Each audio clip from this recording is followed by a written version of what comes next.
Tem chat, não? Ô, Cleia, não sei. Não estou vendo. Eu Tem acho que não. na hora de criar, tem que criar o espaço de colaboração, senão Isso. não tem A chat. política de participação vai ser levantar a mãozinha quando for no final, ou qualquer outra observação que tiver. Ih, gente, a gente gosta tanto de fofocar no chat. Não é? Não vai ter fofoca no Quem chat. foi essa ordem, gente? Que maldade. Maldade. Agora é engraçado. Não tem mesmo. Bom, então. Eu observei no de terça também, porque eu queria dar recado, aí eu não consegui. Eu falei, não é a forma que entrou. Uhum. Se bem que eu estou entrando pelo link, né? Mas meu nome tá. Mas eu também entrei pelo link. Eu não encontrei salinhas, não entrei pelo link. Não, tá certo. Outra coisa que eu esqueci de falar.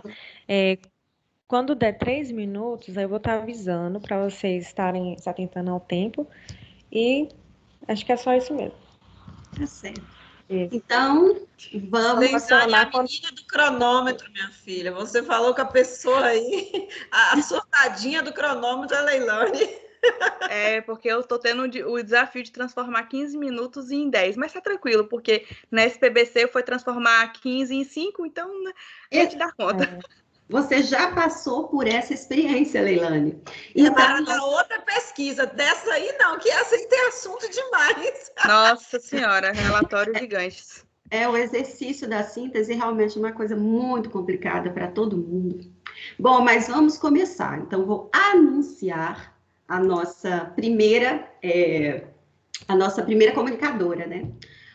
Leilane Beatriz Siquara Oliveira e Eusicleia Tavares dos Santos vão apresentar o trabalho intitulado O uso do aplicativo WhatsApp no ensino superior, significados construídos pelos licenciados do Departamento de Educação Campus 10.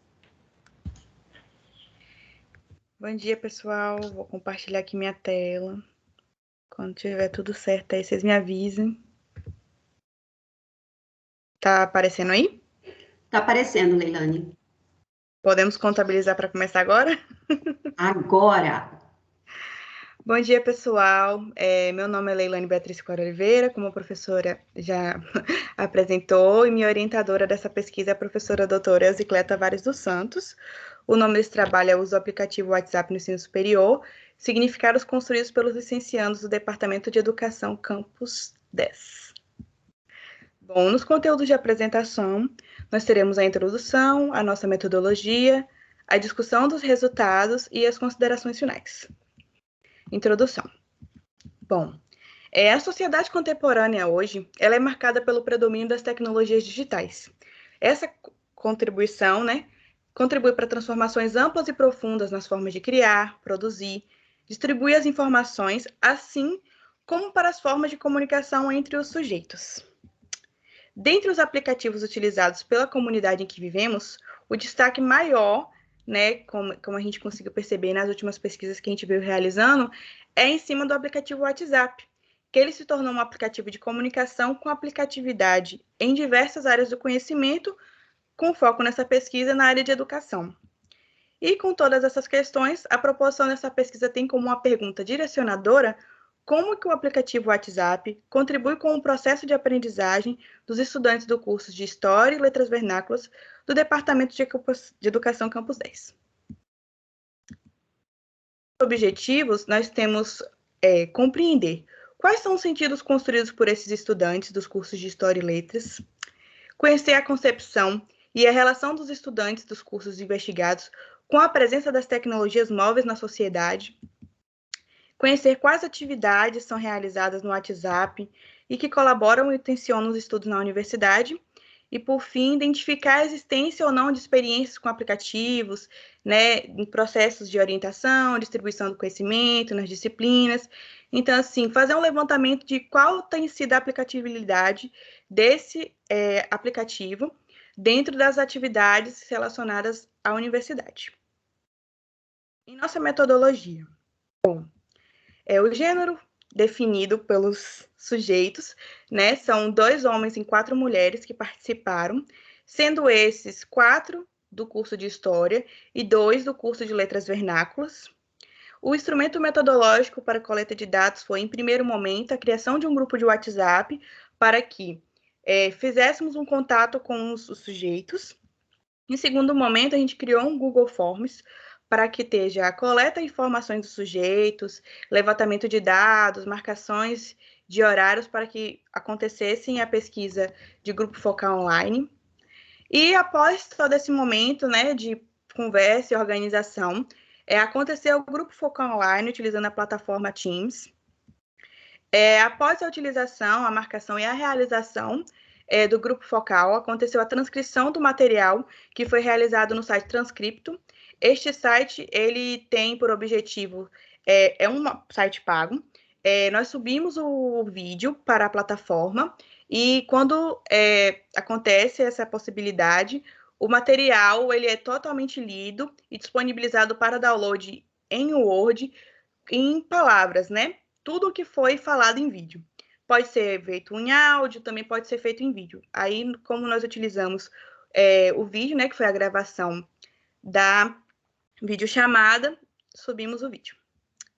E a última parte foi a análise de dados, classificação escrita do material. Nós fizemos a análise dos dados através desse material baixado, sistematizamos eles em tabelas a partir de temas, tipos de fala e objetivos de pesquisa, classificamos eles e, em seguida, fizemos a escrita do nosso relatório de pesquisa. Com relação ao nosso aporte teórico, nós seguimos a perspectiva de Freitas, Maria Tereza Freitas, com abordagem qualitativa na perspectiva histórico-cultural. Utilizamos MINAIL 2001 com a metodologia de pesquisa e GAT 2005 com a organização teórica sobre a utilização de grupo focal.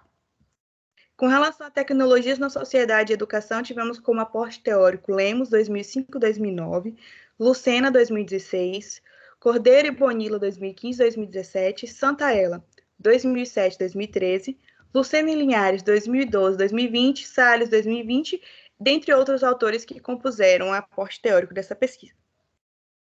A discussão dos resultados. A partir da análise que nós fizemos, conseguimos definir 3 pontos de pesquisa. O primeiro o celular é uma extensão do nosso corpo. A sala de aula na palma da mão, influências da pandemia na apropriação das tecnologias digitais.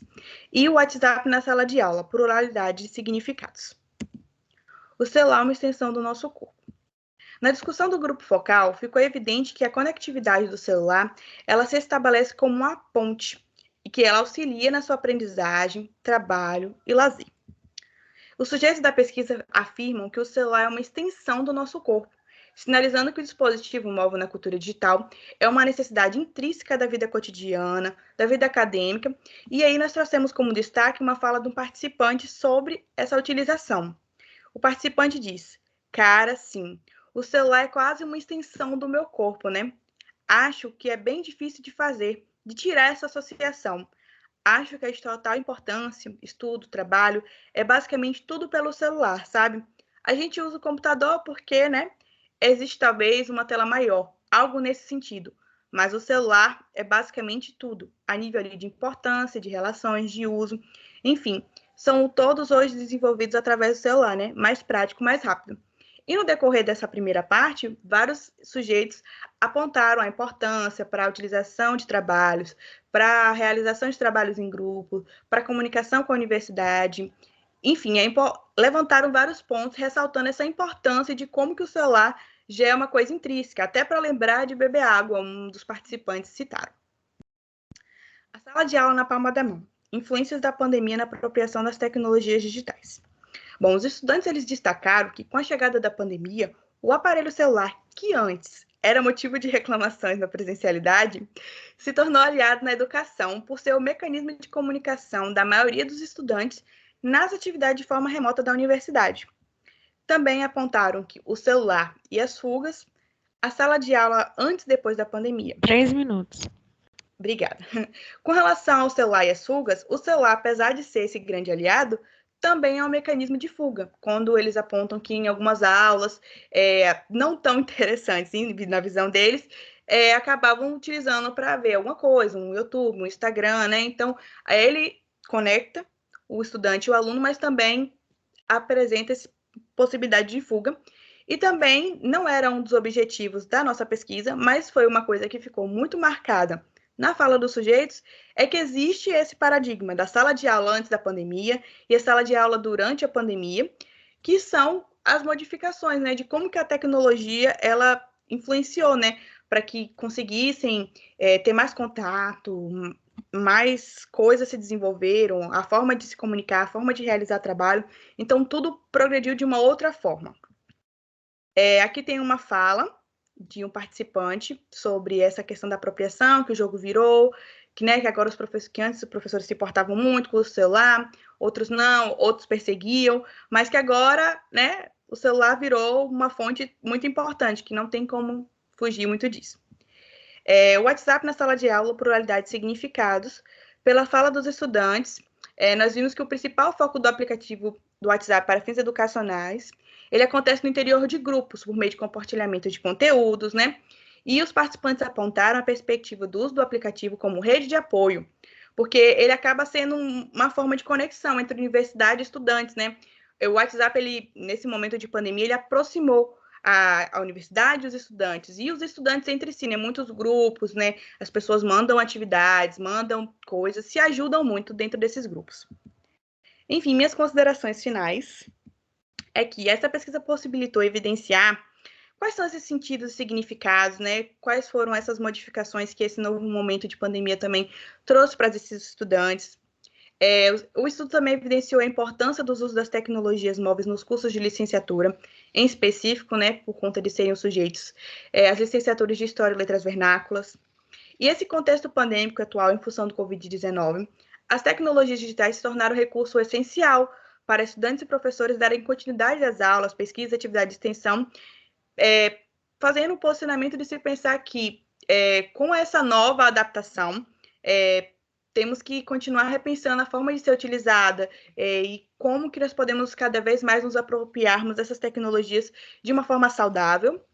E, por fim, a pandemia evidenciou as dificuldades também de acesso à rede e equipamento em nosso país, bem como a faixa de formação de profissionais, educação, demanda das atividades remotas emergenciais que exigiam o uso excessivo, né, intenso dessas ferramentas tecnológicas.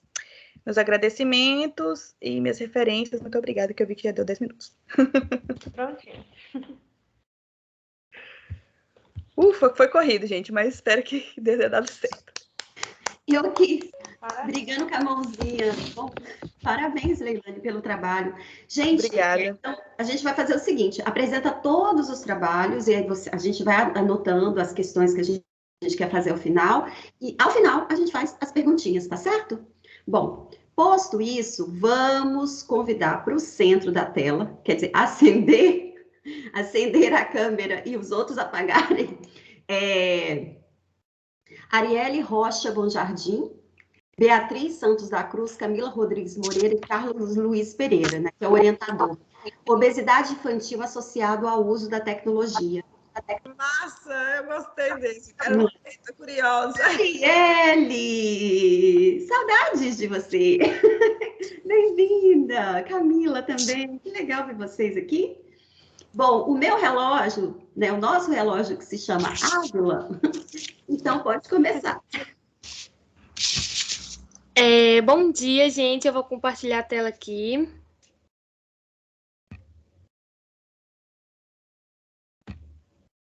Eu estou acionando o cronômetro, assim que começa o slide, a pessoa já começa a apresentar. Viu? Apareceu aí, gente? Sim, apareceu.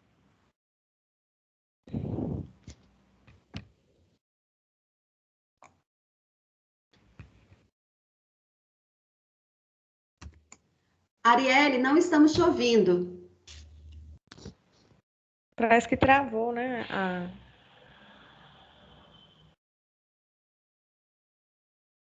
Ari, não estão te ouvindo. Fica calma, fica calma. Sai. Descompartilhe, compartilha. Quem está compartilhando é ela ou É Camila. Ah, tá. Ah, sim. Entra e sai de novo, Ari, para ver se vai. Entra e sai de novo, Arielle. Fecha aí.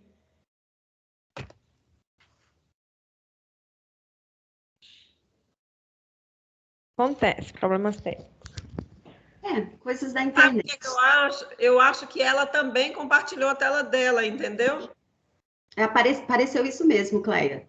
Essa tela que está então, aparecendo aí é dela. Então, ela tem que descompartilhar também, ó. Parece que está uma sobre a outra. eita, então deixa eu sair aqui, peraí.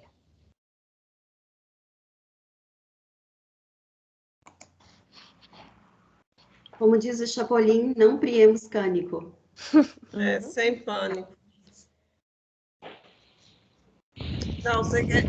Enquanto as meninas resolvem, você quer ver pânico? Foi na mesa do CEPEX itinerante do povo da noite, que ninguém aparecia na sala, só eu, Valdir, menina e os palestrantes sumidos, e olha, e o povo quer falar, e Valdir fazia de conta que não estava nervoso. Mas eu acho que é sempre, não tem como a gente não ficar E nervoso, né? aquela menininha de letras, ela toda agitada, como é que é o nome dela, gente? De É Kelly, não, é Kelly? Késia. Késia. Não, Não, e na Késia. verdade, ela é de história, ela é monitora de Wanda Nascom. Ela é de história, né? E Késia toda agitada, agoniada, né? Eu tentando controlar a Késia, porque Késia queria que o povo estivesse na sala e o povo não estava, e Késia ia aumentando os minutos para não começar com medo do troço e entrar ao vivo, e a gente ainda está lá com a sala desarrumada, sem gente. Olha, foi uma tensão, quarta-feira à noite. É complicado. O Arielle, rapaz, o que aconteceu? Acho que alguma coisa lá, a Arielle entrou. Você está sem som, Arielle. calma, Arielle, calma. Camila, você tem condição de apresentar o trabalho? Fica calma, Arielle. Tem condição de apresentar o trabalho? Tem não, professora, porque a gente estudou nós duas juntos, preparado para nós duas apresentar juntas. Então, Camila, menina, passa o A próximo. não ser que a gente Enquanto elas, então faz isso. Então vamos fazer o seguinte. Vocês pra elas tentam se organizar. acalmarem também, senão Vou fazer o seguinte, eu vou lá na casa dela agora, que eu tô de moto, eu vou lá para casa dela. Tá. Não, ela Tá. que tinha que vir para sua casa, não. Porque sua É internet mesmo? está melhor que a dela. Mas fica calma. E vai se resolvendo que a gente vai chamar a outra. Isso, que aí elas se acalmam para elas não ficarem A afobadas. nossa intenção, presta atenção, a nossa intenção é que todos apresentem, tá bom? Então, assim, a gente tem uma margem de tempo e vamos trabalhar com essa margem de tempo. A gente é má, mas a gente é boa. Vai lá, tá, A Camila? Andrea também já está aí, aí dá para apresentar. Se tiver condição. Obrigada, Ávila. Então, Andréia Rua Silva Santos, José Eduardo Januário Pereira Rocha. Por favor, podem assumir o centro da tela e eles vão apresentar um trabalho intitulado Observações e Reflexões sobre os impactos do ensino remoto em uma turma de terceiro ano do ensino médio em Teixeira de Freitas, Bahia.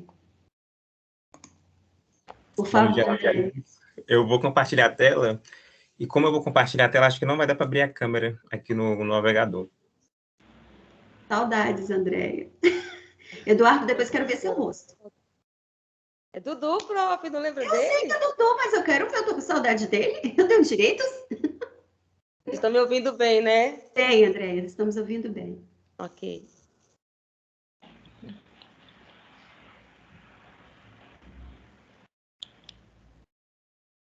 Apareceu o slide aqui para mim, muito bem. Então, já posso começar, né? Relógio, Ávila? Pode. Então, bom dia a todos e todas. Nós vamos apresentar as observações e reflexões sobre os impactos do ensino remoto em uma turma do terceiro ano do ensino médio em Teixeira de Freitas, aqui na Bahia. Que tem como os autores, né, o discente Andréia Ruas e José Eduardo, e a supervisora do nosso PIBID, que foi a professora Joelma Galvão Santos Guimarães, e as coordenadoras, a professora doutora Ivana Teixeira Figueiredo Gunde e a professora doutora Karina Lima Salles. Pode passar, Dudu. Bom, por meio das nossas observações, né, realizadas em nossas ações docentes como bolsistas do PIBID, foi possível realizar as reflexões sobre o ensino remoto, já que este foi o meio possível para a continuidade das aulas, pois as aulas não poderiam acontecer presencialmente em decorrência do momento pandêmico. A intenção é apresentar as dificuldades enfrentadas tanto pelos alunos quanto pelos professores, e naquele momento não era adequado, né, o retorno das aulas presenciais, e na verdade, né, nem da forma como aconteceu agora.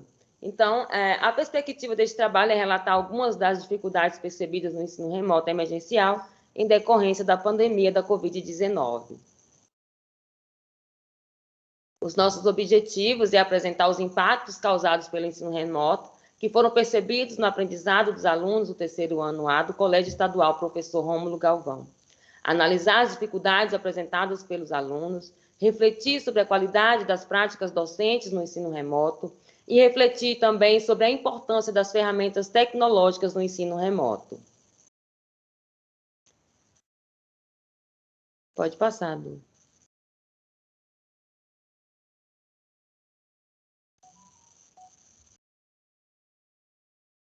Bom, a nossa metodologia, né, utilizamos a pesquisa bibliográfica, análise documental e observações em sala de aula ocorridas de março a julho de 2021, através da plataforma Google Meet. A partir disso, foram construídas reflexões a respeito do ensino remoto emergencial e seus impactos na turma supracitada, fundamentando-se no aporte teórico de Borges, 2013, Coscarelli, 2020, de Mello, 2013, Fernandes, 2013, Ribeiro, 2020, Silva Costa, 2013, Tanzineto, 2013 e Tadei, 2013. A construção do artigo se constitui na perspectiva de estabelecer possíveis reflexões, né, a partir das leituras e observações realizadas, no intuito de provocar discussões no tocante aos aspectos que foram evidenciados enquanto bolsistas do PIBID. Pode passar, Lu. Resultados e discussões. Bom, por conta do contexto pandêmico, né, contexto da pandemia da Covid-19, o ensino remoto na Bahia foi implantado e de forma inesperada, né, mas ele está aí. Por enquanto, é o meio utilizado para manter a continuidade das aulas aos alunos que podem fazer o uso dos meios tecnológicos nesse contexto de pandemia.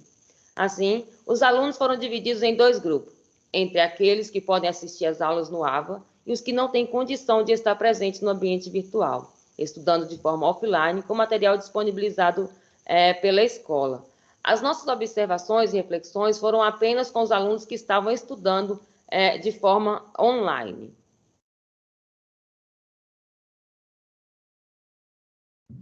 Bom, acho que está tendo um retorno. Dentro dessa pesquisa, elencamos alguns pontos fundamentais para nossas observações e reflexões. Os conteúdos de baixo rendimento, as ferramentas tecnológicas, a conectividade, o desgaste físico e mental e a desigualdade social.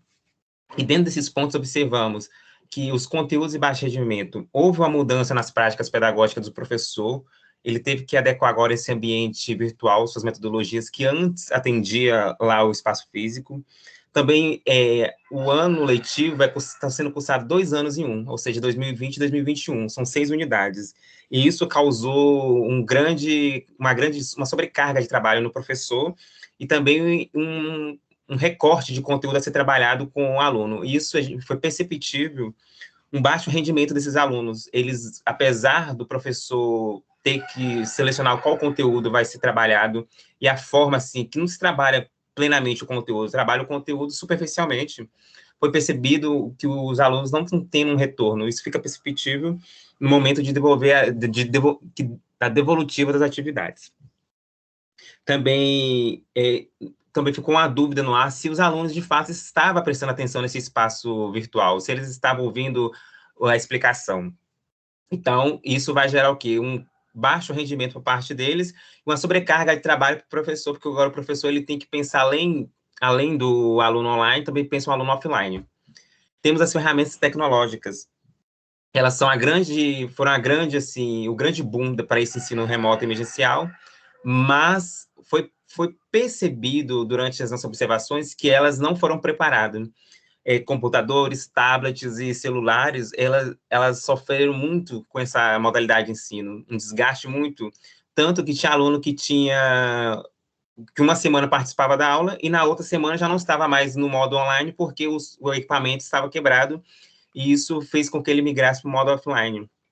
E até mesmo o professor sofreu com isso, porque quando foi implementado esse ensino remoto, alguns professores, como a gente observou nas conversas, não tinham equipamento para dar essa aula, teve que correr atrás para poder obter.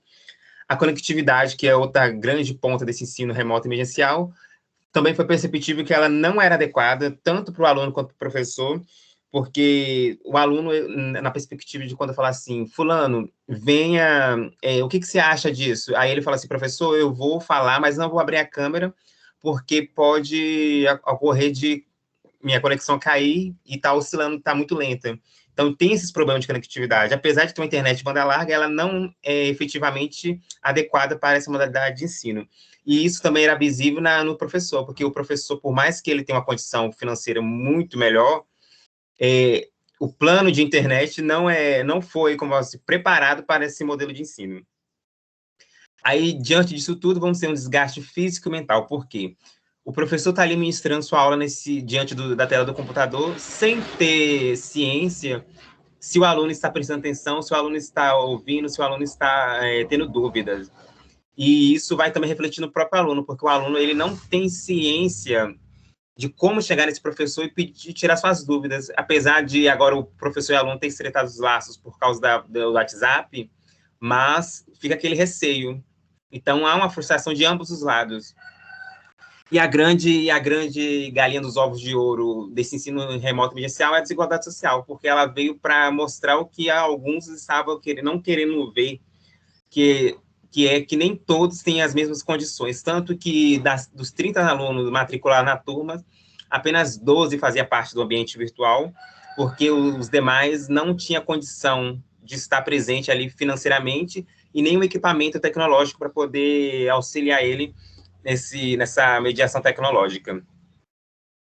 Deixa eu passar aqui o slide.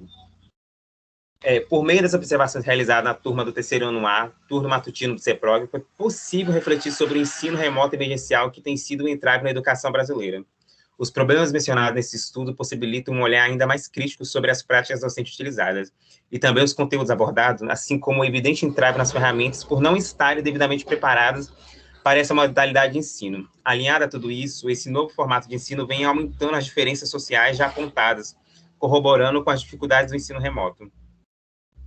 E, por fim, as observações proporcionadas pelo PIBID foram esclarecedoras para a construção desse estudo, bem como as reflexões sobre o ensino remoto emergencial, além de possibilitar profundas análises sobre o fazer pedagógico na escola brasileira.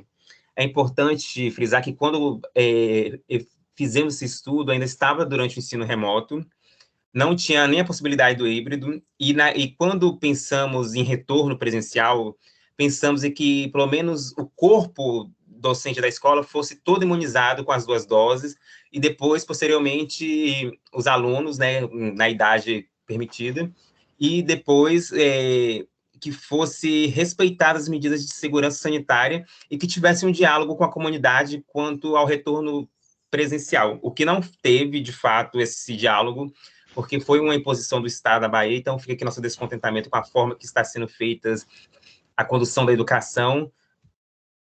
Essas são as nossas referências, e muito obrigado por nos ouvir. Gente, a internet travou, por isso que não deu para avisar 3 minutos, mas eles ainda tinham tempo, 9h30.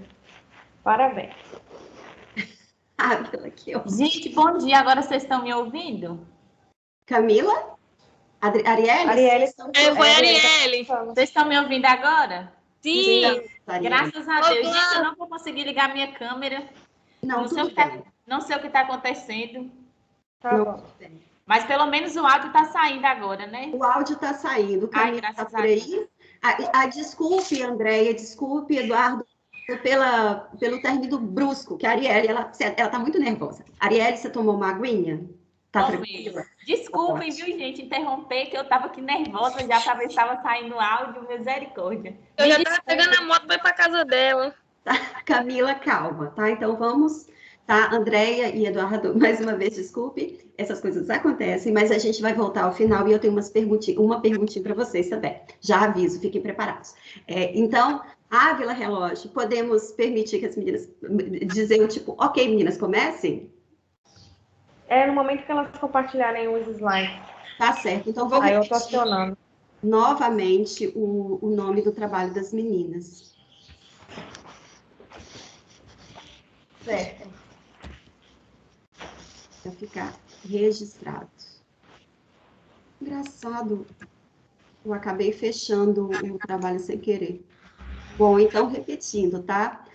Na tela, Arielle Rocha Bonjardim, Beatriz Santos Atriz, Camila Rodrigues Moreira, orientadas pelo professor Carlos Luiz Pereira também. O nome do trabalho é Obesidade Infantil associado ao uso da tecnologia. Apareceu o slide aí, gente? Apareceu. Pode começar. Então, gente, bom dia. Como a professora Crisney me apresentou, mil desculpas mesmo, novamente, viu? O nosso trabalho está intitulado por Obesidade Infantil associada ao uso da tecnologia e atividades físicas. Pode passar, tá? Segundo a OMS, a obesidade infantil é uma condição em que o excesso de gordura, o excesso de peso, ele vai afetar não só a saúde da criança, mas também o bem-estar dela. E que em 2025, o número de crianças com sobrepeso vai chegar a 7 bilhões. Pode passar, Camila. Um dos fatores que está associado a essa causa, né, da obesidade tem sido o uso prolongado das novas tecnologias, aparelhos celulares, dentre eles está o tablet, TV, videogame, entre outros. E isso vem trazendo consigo muita comodidade para as pessoas, tornando-as cada vez mais sedentárias. Pode passando, Camila, que tem 3. Tornando-as cada vez mais sedentárias e inativamente ativos. Quando eu digo a inatividade, eu me refiro à inatividade física, que é quando não se pratica nenhum tipo de atividade física, nenhum tipo de exercício, tornando as crianças cada vez mais sedentárias e com mais índices a serem propensas ao sedentarismo e ao índice de peso alto. Pode passar, Camila. E por isso, o nosso objetivo é justamente esse, é o de verificar esse avanço tecnológico, das novas tecnologias que eu citei anteriormente, e fazer com que elas entendam que o uso desses determinados aparelhos vai desenvolver esse índice de obesidade e mostrar que elas estão negativando a si mesmas, como o índice de inatividade física, que vai prejudicar cada vez mais a sua saúde, a serem mais propensas também a terem o sedentarismo, que eu também citei anteriormente. Bom dia, gente. Então, dando continuidade no que a Arielle falou, o nosso estudo ele foi feito a partir de uma revisão bibliográfica com 3 artigos que foram encontrados na base de dados do ICIELO. O nosso artigo ele vem com o intuito de justificar e de expor as necessidades de se trabalhar com a diminuição do uso da tecnologia. E aí trabalhar também com o uso de uma boa alimentação e a prática regular de exercícios físicos. Contudo, o nosso estudo ele vem com o intuito de concluir e comprovar a necessidade de uma educação física com ênfase à saúde e com ênfase também aos hábitos alimentares, que também junto acompanhados com a atividade física. Eles vão levar o indivíduo a ter uma melhoria positiva e até, como eu posso dizer, dificultar também que o indivíduo tenha a obesidade. Ele vem sendo informativo, reflexivo e educativo para que as crianças entendam que o uso exagerado da tecnologia os afeta negativamente e que a prática regular de exercícios físicos acompanhados de uma alimentação adequada pode deixar eles fisicamente mais ativos, dando para eles muita saúde e é isso, pessoal. Muito obrigada. De nada. 3 minutos e 50. Quanto?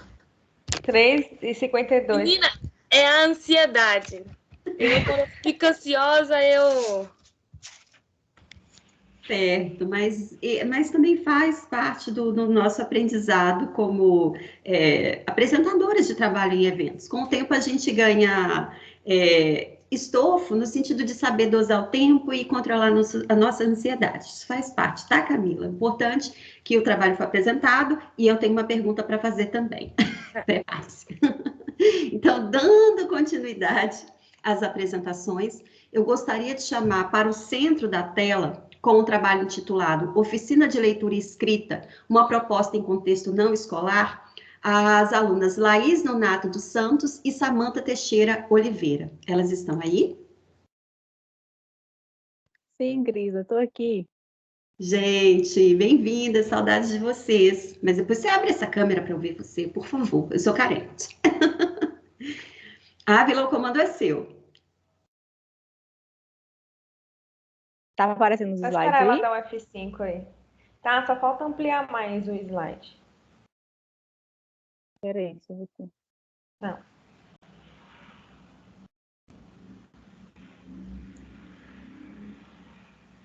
É só colocar no modo apresentação aí do começo. Também tem aquele F5 e aquele símbolozinho embaixo, Samanta. À sua esquerda, você clica e... Acho que você te descompartilhou, Samanta. Eu tô colocar aqui de novo. Tá. Ah, tá. Samanta, você é uma bruxinha, você faz feitiços.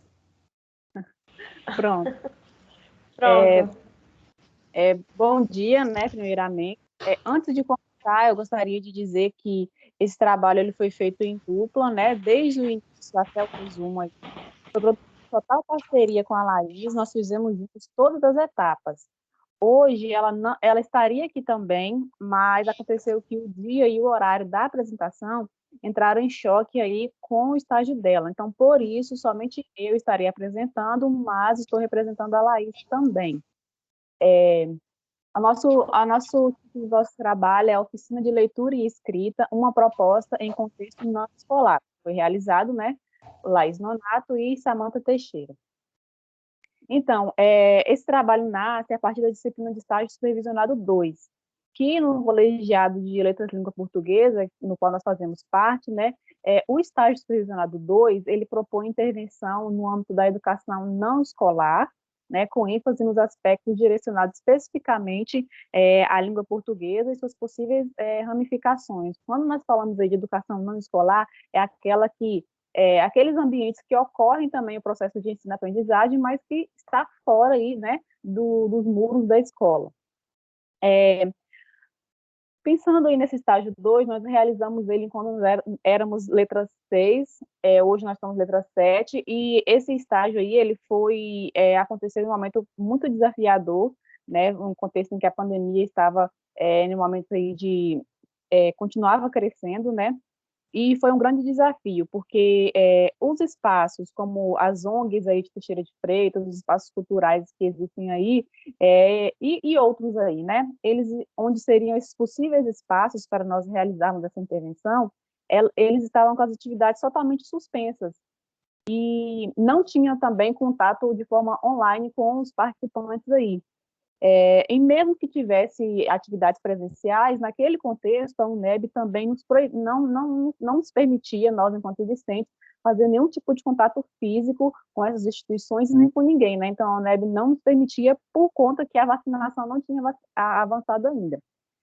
Beleza, então, pensando nessa proposta de estágio, a Laís e eu, nós resolvemos propor essa oficina, né, de leitura e escrita aí virtual, de forma virtual.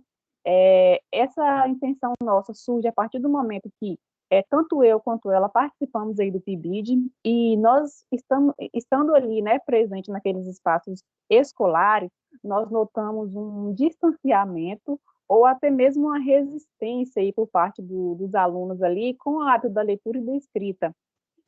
Pensando nesse aspecto que nos incomodou muito durante o PIBID, nós resolvemos propor aí essa oficina, pensando que propor essa oficina em espaços não escolares auxiliaria também esse aluno dentro da sala de aula.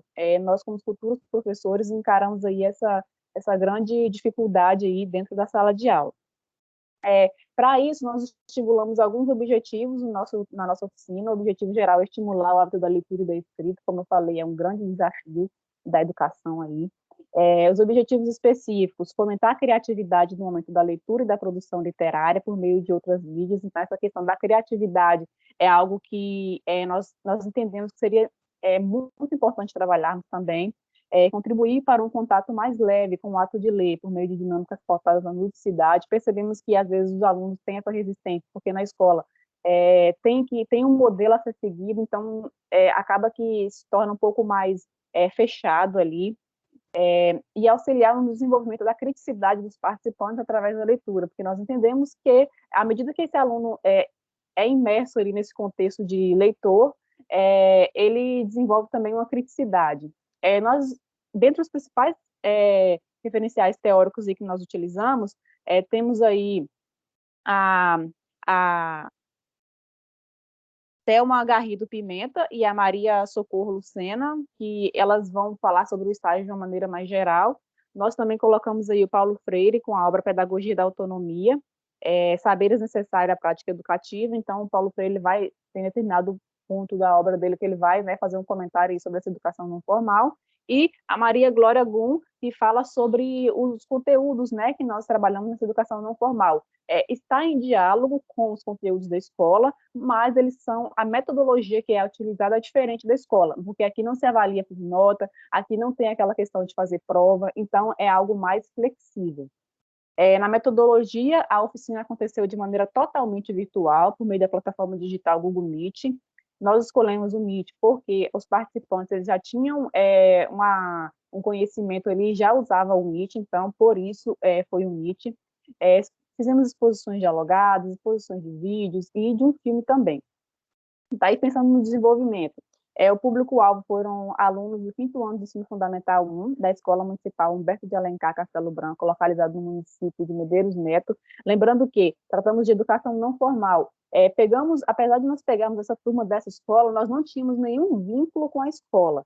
E, para ficar bem claro isso, a nossa proposta aqui nessa oficina, por não ter nenhum vínculo com a escola, não era obrigatório que os alunos participassem. Estavam ali na oficina aqueles que realmente queriam. Não era imposto como alguma atividade da escola. Era uma atividade extra-classe. Quando eles não estavam no horário de aula deles, eles participavam da oficina aí, como atividade extra-classe. Dentro de algumas atividades realizadas, nós fizemos muitas atividades, não daria tempo de trazer bem detalhada todas. Nós trouxemos só algumas, por exemplo, nós trabalhamos a importância da educação, junto isso, atrelada a isso, com o texto biográfico, nós fazemos a história da Malala, para exemplificar aí, né, a importância da educação na vida da Malala, trabalhamos também com a biografia da Malala, e um livro pequeno, lembrando que os livros foram disponibilizados totalmente virtual.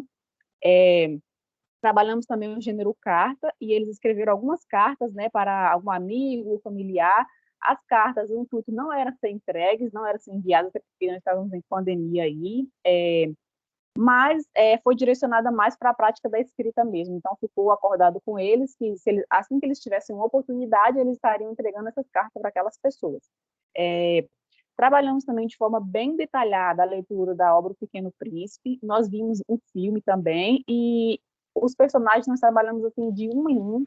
3 minutos. E aí eles escolheram algum personagem para criar uma nova história a partir do personagem do Pequeno Príncipe. Nós fizemos também a leitura da obra Bisabia Bisabel, da Ana Maria Machado, para trabalhar a questão da memória afetiva. Trabalhamos também com alguns poemas do Manuel de Barros, voltado para crianças, pensando em estimular, né, a criatividade deles. E aí, nas considerações finais, diante do cenário de distanciamento social e considerando a realização das atividades dentro do espaço virtual, entende-se como necessário citar alguns pontos negativos e positivos a respeito de tal condição. Como os pontos positivos, nós destacamos aí a possibilidade, né, de nós termos essa interação com essas crianças de outra cidade, no caso era de Medeiros Neto, sem precisar desse contato físico. Houve também uma real troca de conhecimento mesmo, porque à medida que nós íamos trazendo as propostas de atividades, as crianças iam interagindo bastante com a gente, iam trazendo as experiências delas, então, tanto eu quanto a Laís aprendemos muito com aquelas crianças. Outro ponto positivo também foi a oportunidade de trabalhar um novo modelo educacional, então, foi um desafio aí, mas foi um desafio muito enriquecedor também. E aí, como ponto negativo que nós consideramos, foi mesmo o ponto da inconsistência ou até mesmo a falta de acesso à internet, né? Alguns participantes, em determinado momento, apontavam que não conseguiram participar pela instabilidade da internet, outros aí também dependiam do celular, né, o computador dos pais para poder participar, e na hora da oficina, os pais não podiam, né, emprestar aí o celular. E também um que foi o mais desafiador para a gente assim foi manter mesmo a permanência desses participantes aí, ainda mais em contexto virtual. Nós vimos que é muito difícil você manter, ainda mais quando não se trata de uma atividade obrigatória, a presença aí desses participantes, ainda mais por se tratar de crianças. Mas, tirando esses aspectos aí, nós consideramos que foi uma experiência muito enriquecedora e temos aqui as referências.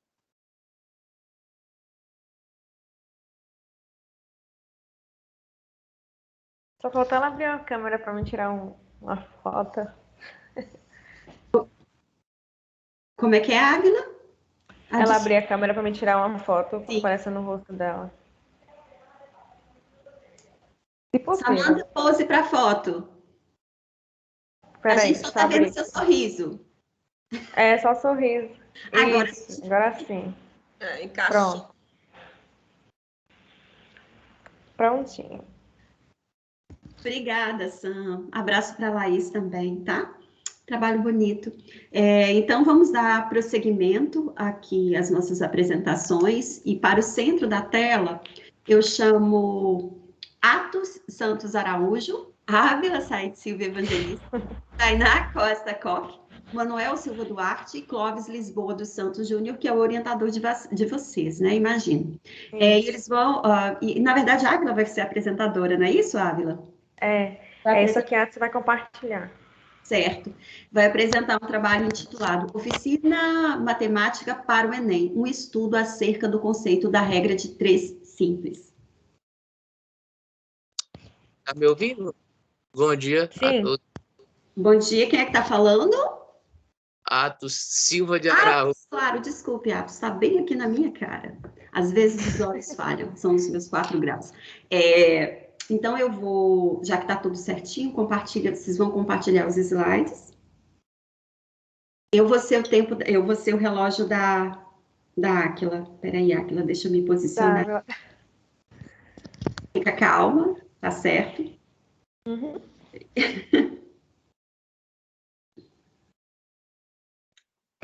Tá pronta? Tá dando para ver direito? Tá dando para ver direito, Atos. Sim, desde já então, gente, bom dia a todos. Nós iremos apresentar uma oficina que foi uma atividade graças ao programa PIBID, que está titulado, como nem a professora Crisna falou, como Oficina Matemática para o Enem, um estudo acerca do conceito de regra de 3 simples. Será apresentado por Atos e Ávila. Tainá não vai poder estar presente hoje, mas o professor Clóvis está aí acompanhando também. E pode passar. Sim, a gente iria inicialmente fazer a apresentação da introdução, revisão da literatura, metodologia, resultados e discussões, considerações e referências.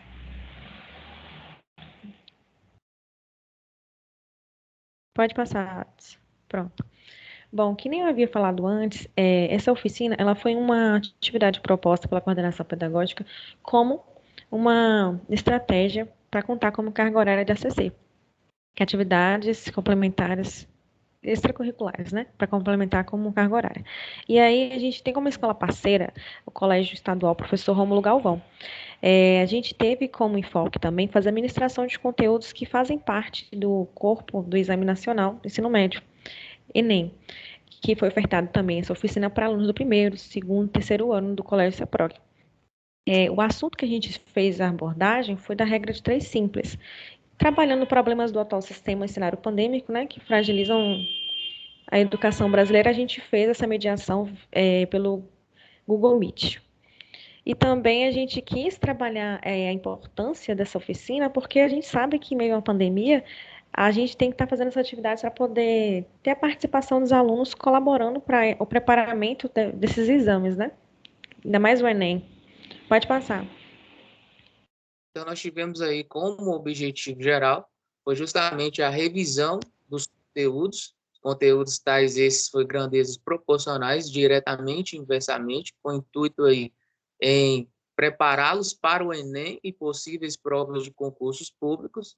Os objetivos específicos foi apresentar teoricamente os principais pontos de resolução de problemas envolvendo a regra de 3 e grandezas diretamente e inversamente proporcional, e avaliar a aprendizagem aí por meio de questões feitas no Google Forms.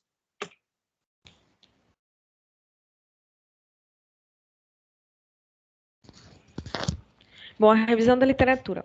A gente utilizou a seguinte plataforma de auxílio, né? O Descomplica, que está trabalhando regra de 3, questões elaboradas por Oliveira e Ribeiro, que a gente utilizou 2 questões, e a primeira parte, que foi a do Sampaio, que foi no qual a gente exploramos a aplicação do assunto em variadas áreas, além do estudo de grandezas diretamente e inversamente proporcionais e a aplicabilidade do cálculo de porcentagem por meio da regra de 3 simples. Ou seja, a gente trabalhou a regra de 3 simples, a questão de grandezas e a aplicabilidade do cálculo de porcentagem trabalhando esse conteúdo. Pode passar. Como metodologia, aí, o nosso objeto de estudo foram as grandezas diretamente e inversamente proporcional. O público-alvo foi os alunos do primeiro, segundo e terceiro ano, todo o ensino médio do Colégio CEPROG. Os tipos de dados buscados foi, primeiramente, conhecimento prévio que os alunos tinham e, logo depois, conceituar, consolidar a ideia de regra de 3 que eles tinham. E a coleta de dados foi feita aí pelo formulário Google Forms e, por final, passamos 2 questões de Oliveira e de Ribeiro, uma para Enem e outra para concurso público. Isso. Bom, a metodologia ela foi dividida em vários procedimentos. O primeiro procedimento, ele visava fazer a prestação de slides realizados pelo Microsoft PowerPoint, como a gente já conhece.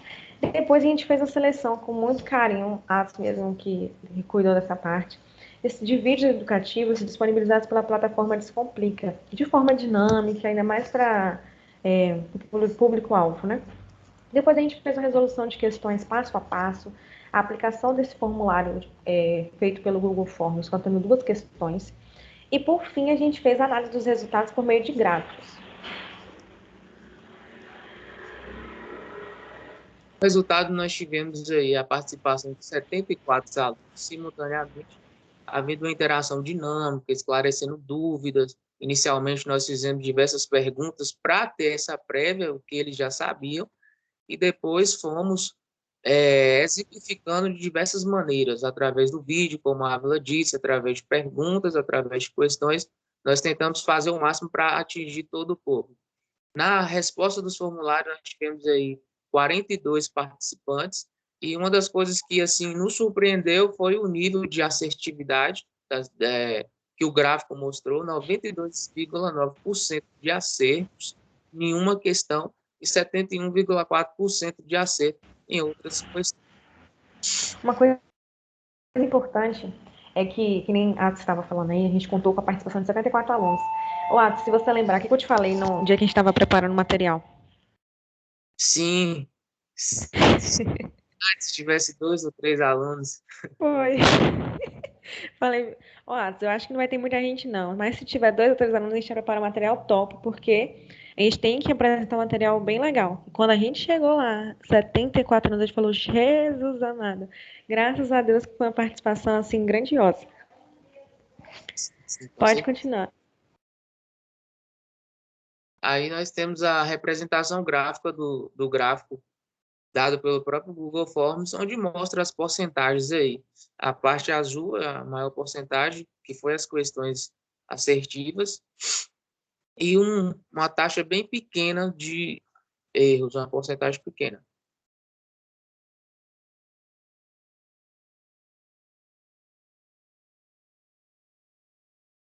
E como considerações finais aí, nós temos essa experiência vivida pelo PIBID, praticada. Foi assim para a gente algo muito significativo, uma vez que nós aprendemos a estar em sala de aula. Toda essa experiência foi para a gente muito assim subjetiva não, objetiva sobre nós, e assim como experiência que nos surpreendeu, como a Ávila muito bem disse aí. Se a Ávila quiser falar um pouco sobre as considerações. Tá, que estava com o áudio desligado. Pois é, e a gente sabe também que é por meio do PIBID que a gente pode estar fazendo isso, tendo participação em sala de aula, produzindo materiais, colaborando com a evolução educacional do aluno. E a gente também, isso agrega muito na nossa formação como futuros professores. E outra coisa, isso mesmo, como futura atuação como professores em sala de aula. E é muito gratificante poder estar colaborando, tanto no programa, como com ajudando com os professores, e quanto também na vida dos alunos. E é isso. Acho que tem as referências, né? Que são os materiais que a gente utilizou. E é isso. Muito obrigada pela atenção. Eu vou desligar minha câmera um pouco para você poder tirar a imagem, tá bom?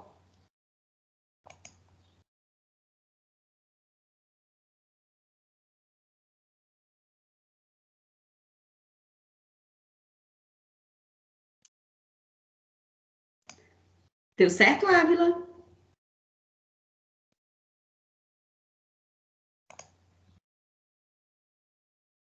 Ávila? Oi, pronto. Conseguiu tirar a imagem Ficou sem direitinho? imagem agora. Tá certo. Conseguiu. Vocês foram super recordes, assim, ficaram faltando tipo 2 minutos ainda para concluir. O bom é que a gente pode fazer Ele estava calmo. Bom, que a gente pode fazer perguntas. Mas só que ao final, eu gostaria, eu acho que não está, o João Vitor Alves da Silva, né? Ele faz uma apresentação comigo, né?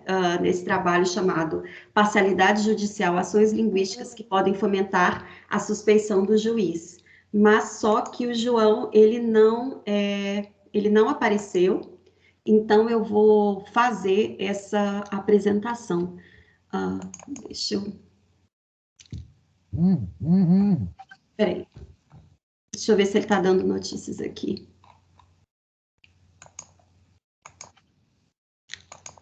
João dá sinal de vida. Ai, gente do céu. Peraí.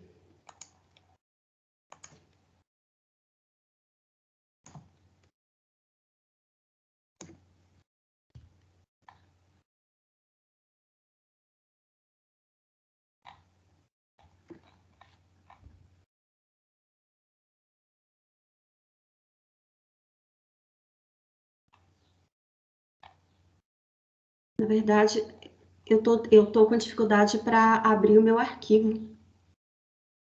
Peraí.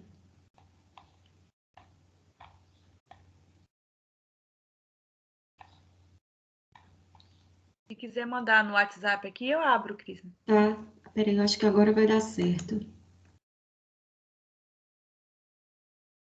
Deixa eu ver se...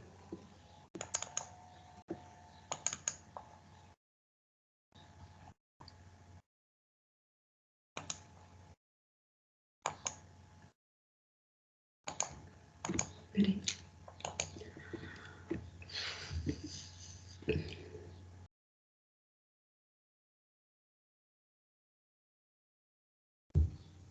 Que coisa estranha.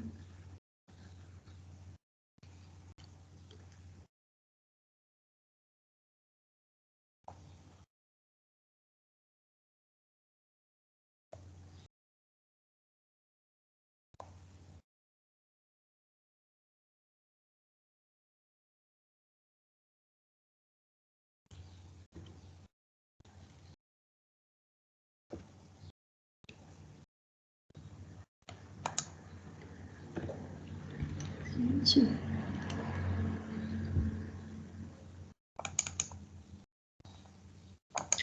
parece que ele está corrompido.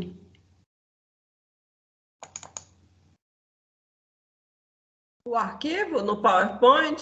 Sim. Não tem ele no e-mail, alguma coisa assim, que você abre de outro lugar?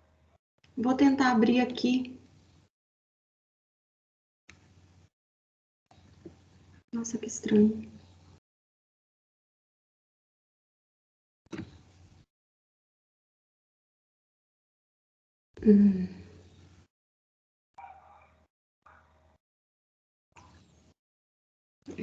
Eu não tô...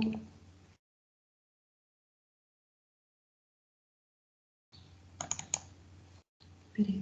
Só mais uma tentativa aqui, senão eu vou desistir, porque senão vai atrasar muito. A gente tem perguntas para fazer.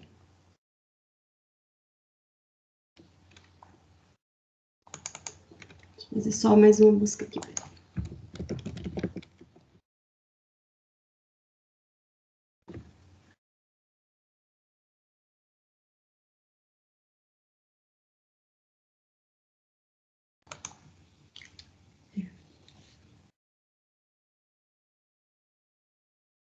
Tem no e-mail, não, Crisa?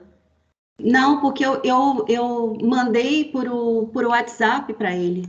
Tá, o WhatsApp web. Exatamente. E você não consegue abrir no WhatsApp web, não? Não tô conseguindo abrir, Cleia. Tenta encaminhar, Cris, no WhatsApp. Encaminha aí para ver se a gente consegue abrir, para baixar. Isso. É que pode...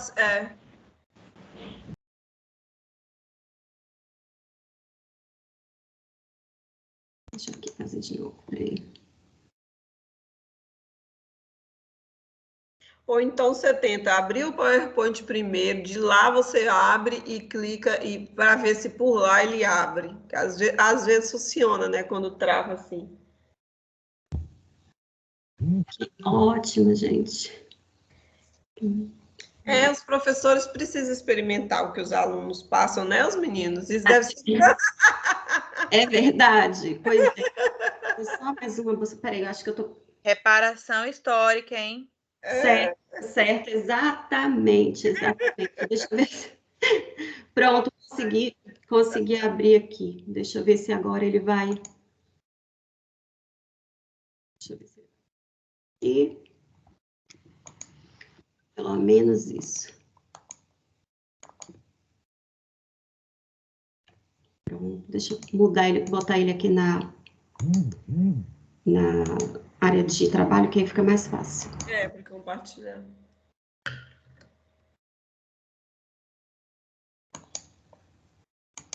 Eu não aguento, eu tenho mania de ficar negociando os outros quando tá... Hã? Eu não aguento, eu posso estar em qualquer apresentação, se eu ver a pessoa com dificuldade, eu fico de cá dando pitaco. A gente fica agoniado. E essa coisa de professor de trabalhar com as tecnologias, com as coisas, é terrível, porque eu fico igual... Sim, nossa senhora. Aí eu vejo eu ficar querendo ajudar de lá e... Certo, agora vem cá, como é que eu vou compartilhar essa tela, já que eu não estou vendo as coisas... Ah, aqui, peraí, já encontrei. Você vai compartilhar e vai compartilhar a tela. Até nervosa que eu não estou conseguindo encontrar. Aí, agora? Isso, muito bem, professora Crisa, conseguiu! Deu certo.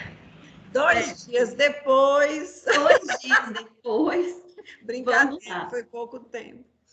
Vila, você pode se transformar em relógio agora? Posso. Tá certo. Bom, prontinho. Obrigada. Esse trabalho é resultado da iniciação científica, né, do edital que começou o ano passado, né, e ele, inclusive, já foi apresentado na jornada científica, e ele é intitulado Assimetria Linguística em Contexto Institucional, uma análise à luz da linguística forense, e ele é realizado pelo João Vitor Alves da Silva, com a minha orientação. Bom, a língua é essencial ao direito, né, tanto para os códigos legais, cujo conteúdo, leis e normas são descritos por meio de uma língua, quanto pelo fato de que a língua oral ou escrita é a ferramenta essencial das atividades da lei, seja no despacho do juiz, seja numa audiência de ação penal, na qual os envolvidos são instados a falar. Nesse contexto, a presente pesquisa objetiva discutir as implicações das ações linguísticas do juiz e do réu na organização interna do gênero institucional audiência de ação legal. Questões de pesquisa que nos orientaram, né? Como ocorre a interação face a face em ambiente institucional? Por que o rito jurídico se estabelece assimetricamente na distribuição dos turnos de fala? E quais as implicações linguísticas são proferidas pelo juiz ao réu numa audiência de ação penal? A âncora teórica deste trabalho é a linguística forense, que é um campo interdisciplinar da linguística que se preocupa justamente com o campo do direito, essa intersecção entre língua e direito, e várias ferramentas ou vários campos de pesquisa entram no trabalho da linguística forense. Então, ela se preocupa com a escrita do direito, ela se preocupa com as interações em situações, interações legais, como audiências, etc., e ela também se preocupa com a linguagem em situações de crime, né? Por exemplo, uma carta de suicídio ou uma carta que ameaça as pessoas, né? Você tenta encontrar, vamos dizer, o responsável a partir desses indícios linguísticos. A outra referência vem de Drill e Heritage, que discute a audiência de ação penal como gênero legal. Quer dizer, o que estrutura uma audiência de ação penal em termos de gênero que se repete, né? E as estratégias de preservação de fachada de Goffman. Bom, a linguística, e como metodologia, a gente toma a linguística de corpos, né, que envolve não só a coleta e exploração de corpóreas, conjunto de dados linguísticos textuais criteriosamente coletados para servirem à pesquisa de uma língua ou variedade linguística, como também a exploração da linguagem por meio de evidências empíricas processadas via computador. Bom, e esses dados vieram da transcrição oficial do processo de ação penal, que justamente diz respeito àquela segunda audiência entre o Moro e Lula, né? Nós conseguimos isso na internet, e a partir disso nós fizemos toda uma transformação para que pudesse, vamos dizer, tornar essa transcrição corpus para ser analisado a partir de uma ferramenta computacional que nos permite observar padrões, número de palavras, tipos de palavras, etc., coisa e tal, e nesse sentido nós utilizamos o anticonc. Bom, as etapas metodológicas da pesquisa foram fundamentação teórica e metodológica, levantamento, triagem e tratamento do referencial bibliográfico digital, captura e transformação dos dados de pesquisa, né, porque você pega um arquivo em PDF, depois você precisa transformá-lo em Word, fazer uma limpeza, para então transformá-lo em TXT, que é o tipo de arquivo que roda nessa ferramenta computacional que nós usamos, que é o anticonc. E isso era uma outra etapa metodológica. Por fim, esses dados geram relatórios e a gente acabou também produzindo um artigo e também as apresentações que nós fizemos na IC e estamos fazendo agora. Como vocês estão vendo, essa imagem de uma audiência de ação penal.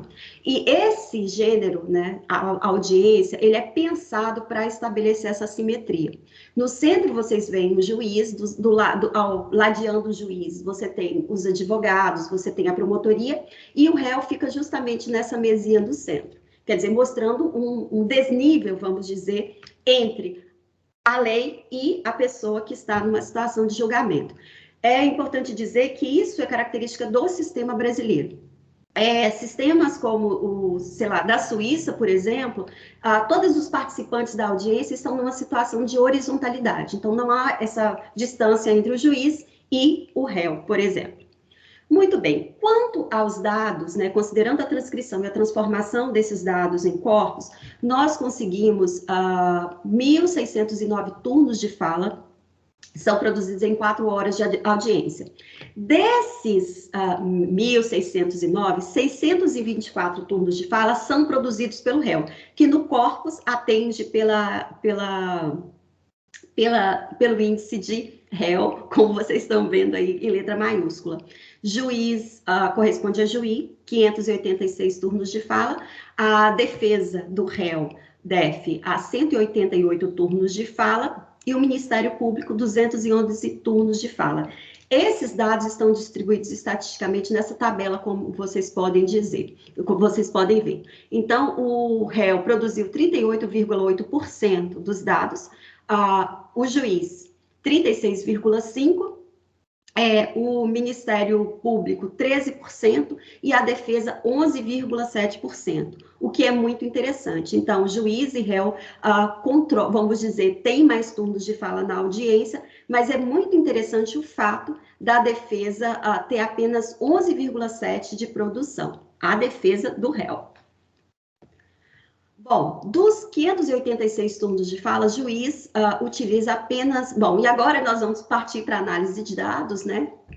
com questão a orientação para o gênero, porque o juiz ele tem dois papéis: controlar o gênero, quem é que fala, quem é que não fala, em que momento que fala, e as ações processuais que têm a ver com a questão da pergunta a que se faz ao réu, por exemplo. Então, dos 586 turnos de fala, o juiz utiliza apenas 25 turnos para conduzir a audiência em questão, e 561 turnos de fala correspondem a outras ações linguísticas durante a audiência, principalmente o interrogatório que ele lança ao réu. Bom, quanto às produções linguísticas do juiz, e aqui nós entramos com outro conceito, que é as estratégias de proteção de fachada. Quer dizer, como que nós nos comportamos linguisticamente dentro de uma audiência? A gente pode defender a nossa face positiva ou atacar a face negativa do da pessoa com quem a gente está interagindo. Então, nesse sentido, o juiz usou 20% do seu tempo com estratégias de uso agressivo da fachada, com processo de evitação quando ele é atacado, 6,8%, e processo corretivo, quer dizer, quando ele tenta defender a sua fachada, vamos dizer assim, 5,9%. E o número total de estratégias utilizadas foi de 32,6%. Já os dados do réu, nós temos também o uso agressivo, a maior parte das ações, 22,2%, processo de evitação, 8,4%, e processo corretivo, 3,4%. Número total de ações linguísticas, 33,2%. Aqui nós temos alguns exemplos, né? Então, quando é que o juiz faz um uso agressivo? E aqui ele faz principalmente a defesa, né? Doutor, o doutor está impedindo o seu cliente de responder. Se o doutor entende que seu cliente não tem condições, ele não deve responder, ele tem esse direito, doutor. Pela lei, o doutor quer responder pelo seu cliente. Pela lei, pelo estatuto da OAB, eu gostaria de pedir. Um dia nós marcamos o interrogatório do doutor Cristiano, e aí o doutor pode falar o tempo todo. Então, nesse sentido, é como se ele impedisse a defesa de falar. Um exemplo do uso agressivo da fachada é quando o juiz pergunta ao réu se ele tem problemas com as perguntas, né? E o réu responde: não tem pergunta difícil, doutor. Quando alguém quer falar a verdade, não tem pergunta difícil. Bom, pode-se afirmar que no corpus observado, os princípios da assimetria linguística dentro do contexto do gênero institucional é mantida, tendo em vista o comportamento dos participantes da audiência, sobretudo juiz e réu. Entretanto, constatou-se que, considerando a função de condução da audiência no sentido de coletar provas junto ao réu, o juiz da audiência em questão assume preponderantemente um posicionamento inquisitivo ao atacar, mesmo que indiretamente, a fachada positiva do réu através do ataque à defesa. Diante disso, podemos afirmar que o juiz extrapolou seu papel institucional, politizando a audiência, porque dentro do sistema judiciário, o que cabe ao juiz? Conduzir a audiência e fazer perguntas, não atacar o réu ou atacar a defesa. E na maior parte das ações linguísticas que nós vimos, o juiz realmente procedeu atacando, mas como ele não podia atacar diretamente o réu, considerando todo o contexto midiático em torno dessa audiência, o ataque dele foi à defesa. Aqui estão as nossas referências e muito obrigada, gente. Pronto, e perdoe pela confusão. Professores também ficam nervosos, vocês estão vendo? Obrigada. Bom, agora que nós concluímos as apresentações, podemos abrir as nossas câmeras e vamos fazer, a gente ainda tem um tempinho para as perguntas. E eu tenho algumas para fazer. Cléia, você tem coisas também para colocar? Tenho perguntas também para fazer. Tá certo. Então, como você é convidada, assim, né? Você quer começar? Não, você é mediadora da mesa, você faz então, primeiro. Deixa eu tá bom. Né? Então, eu vou fazer uma pergunta para cada equipe, tá certo? E aí, depois, Cléia faz as perguntas e aí vocês respondem. Acho que talvez melhor assim. Para Leilane, o que me chamou a atenção do seu trabalho, Leilane, foi aquelas informações sobre as pessoas sentirem que o celular é parte do corpo delas. Isso realmente a gente sente, mas é muito assustador ouvir isso. Então, dentro desses resultados, isso me chamou muita atenção, o que mais te assustou, considerando, né, essa relação corpo-celular e parte desse trabalho de vocês foi justamente feito na pandemia. Então, assim, como é que esse celular ficou para essas pessoas? Considerando agora esse contexto de pandemia. Você conseguiu captar isso, ver alguma diferença? Porque essa pesquisa de vocês já está há algum tempo, né? Sim, Bom, sim. Essa eu acabei não conseguindo deixar tão claro na fala, né? Acho que por conta do tempo curto eu tentei resumir. Mas para os meus colegas que estão aqui agora, né? Essa pesquisa ela é continuidade. Não uma continuidade, tipo, o mesmo tema, mas tudo dentro do mesmo universo, né? A gente fez a primeiro ano do IC com a pesquisa nas letras em inglês. A gente pesquisou o curso de letras em inglês, que é o curso da qual eu faço parte. E aí a gente seguiu agora mapeando os cursos do departamento. A gente foi agora para letras português e história. E no primeiro momento, as respostas tinham sido totalmente opostas. Não tinha sido tanto, né, antes da pandemia, né? Porque a gente conseguiu fazer a pesquisa antes da pandemia começar. As pessoas tinham falado que não queria usar celular em sala de aula, que celular só em alguns momentos ali, aqui, ler um PDF, mas, assim, uma coisa bem mais afastada. Sim. Aí, nessa pesquisa, o negócio foi, tipo assim, mudou totalmente. Apontaram que o celular era uma coisa assim muito, muito, muito do tipo, eu acordo e a primeira coisa que eu faço é olhar o celular. Durmo e acordo com o celular. Durmo e acordo com o celular. O celular, teve uma moça que falou que o celular lembra ela de tomar água. Então, assim, o celular virou, assim, um mecanismo de vivenciar as coisas da vida, de coisas que normalmente nós faríamos se tivesse o aparelho para lembrar a gente, se tornou esse mecanismo. Então, eles apontam isso. O participante A fala assim, o celular é quase uma extensão do meu corpo. E os outros participantes, eles vão junto. Falam assim, eu concordo, é isso mesmo, eu não consigo viver mais sem celular. O celular é muito importante para mim. Eu faço tudo pelo celular. Eu acordo com ele, eu bebo água por ele, eu mido tudo. Controla o ciclo menstrual, enfim, faz muitas coisas através do celular. Então, assim, isso deixa a gente, ao mesmo tempo que a gente quer da área da tecnologia, a gente fica assim, nossa, realmente, olha aí a tecnologia. Mas não tem como a gente, como humano, não olhar para isso de uma forma assim. Isso é um pouco preocupante. Então, deixa aquela coisa assim de que realmente tem que se pensar uma educação para mídias. A gente fez até um curso ano passado sobre educação para mídias, e é uma coisa que a gente bate um pouco na tecla no grupo de pesquisa, que tem que se pensar como que essas pessoas estão usando o celular, por mais que seja uma coisa que facilite a nossa vida, não pode ser o nosso tudo, né? Então, assim, tem que se pensar a respeito disso ainda mais profundamente, né? Porque uma coisa é a gente mapear o que as pessoas pensam, outra coisa é a gente fazer uma intervenção nisso. É como se assim, virasse um outro cérebro acoplado, porque você passa toda a sua memória e com informações simples, tipo beber água, que é um aviso biológico, a pessoa ignora, mas aí o celular lembra. Isso eu achei super doido. Há uma dependência, né, Cris? No outro grupo saiu muito, eles falaram muito, há uma dependência que não chega a ser uma dependência viciante, vamos dizer assim, caminhada pelo lado da psicologia, né? A gente não tinha nem como avaliar, analisar, porque né, eu não sou dessa área da psicologia, para dizer assim, há uma dependência nesse sentido das próprias tarefas da sociedade contemporânea, que elas nos exigem, assim como a pandemia nos exigiu, né? Como os meninos apresentaram aí das aulas, dos professores que não tinham equipamentos, que teve que comprar. Eu queimei 2 HD, perdi já 2 celulares nessa pandemia.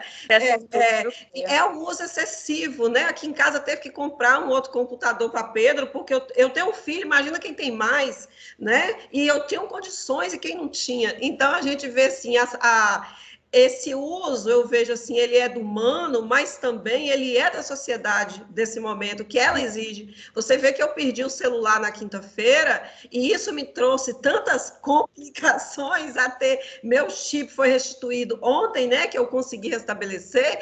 Gente, tem gente que ficou, minha tia de Belo Horizonte ligou para minha mãe, para saber o que estava acontecendo, que eu não respondia no WhatsApp. Olha para vocês verem, olha o ponto que a gente chega, sabe? E assim, o que me surpreendeu dessa pesquisa, da questão dos meninos, foi a potência do WhatsApp. É um WhatsApp que ajudou a eleger um presidente, e que aí agora um WhatsApp que, na fala dos meninos desse grupo de Leilane, foi um WhatsApp que serviu como um apoio emocional durante a pandemia. É como se ele tivesse substituído o pátio, a cantina, a biblioteca, a jaqueira, como se o WhatsApp tivesse substituído isso, aquelas coisas ali que todo mundo ficava, e aí na ausência, na pandemia, e não era a nossa intenção, mas só que eles só falavam disso, a gente teve que virar também para isso. Então, Cris, assim, eles falaram o tempo todo, se não fosse o grupo de apoio dos colegas no WhatsApp, eles tinham desistido das aulas, eles tinham desistido de participar, e às vezes a gente não imagina nessa dimensão do WhatsApp, que ela tem essa dimensão do compartilhamento, desse mandar os arquivos, mandar os áudios, mandar as coisas, mas ela como um apoio mesmo, afetivo e emocional dos colegas da turma, sem os professores nem terem notícia disso, mas em como que um ajudou o outro, perguntando se está bem, se tinha alguma coisa. Então, isso foi muito claro nesse grupo de Leilane, né? Como é que eles se tornaram muito próximos pelo WhatsApp, durante o distanciamento. Gente, é muito louco isso. É muito realmente, louco, porque você tem uma coisa interessante, né, que é positiva, e tem outra que realmente é assustadora, né? Você fica parecendo aqueles filmes da década de 80, inteligência artificial tomando conta de tudo. Blade Runner na cabeça, o Exterminador do Futuro 1. Tá certo, obrigada. Mas um trabalho muito interessante, muito interessante. Bom, eu vou agora, Andréia e Eduardo. Bom, que bom ver vocês, estava com saudades. Vocês falaram muito das dificuldades no trabalho de vocês, muito. Vocês apontaram bastante isso. Agora, a contingência, né, de uma situação complicada nos obriga, normalmente, a buscar situações de resolução, situações criativas. Então, eu gostaria de saber, nessas dificuldades, nessas contingências, o que vocês encontraram, o que vocês conseguiram produzir de inovação, de ferramenta ou de estratégia para que as coisas funcionassem de alguma forma. Vou dar um exemplo muito básico, né? Eu, claro, não gosto pessoalmente do ensino remoto, etc. Mas uma coisa que eu gosto é a possibilidade de uma pessoa que está, sei lá, no Rio de Janeiro, conversar com a gente. Se não fosse essa alternativa, eu não poderia trazer esses convidados, né? Então, chamar, sei lá, Margarida Salomão, a prefeita, que estava dando o expediente aquele dia na segunda-feira, e 7h30 entrou para conversar com a gente. Então, assim, o que vocês, nessa contingência, conseguiu perceber, criar de diferente para resolver problemas que precisavam ser resolvidos na hora, porque a coisa tinha que funcionar? As boas experiências, né, na verdade. Pergunta difícil, professor. Olha, eu acho que, vou falar agora, era matar um leão por dia, porque toda vez que a gente aplicava a metodologia, aí via que não dava certo, mudava. E quando uma estava dando certo, que a gente aplicou, viu que deu certo, Rui Costa vem e fala do ensino 100% presencial e derrubou a gente. Aí ficamos sem agir mesmo, que é o quê? A gente passava as atividades e não tinha retorno. Por exemplo, no começo do ano, até julho, as turmas estavam uma turma só. Era uma turma de 40 alunos online. Depois desmembraram ela em duas para poder o professor ter carga horária. E desses 40 alunos, apenas, exemplo, 10 respondiam as atividades assíncronas.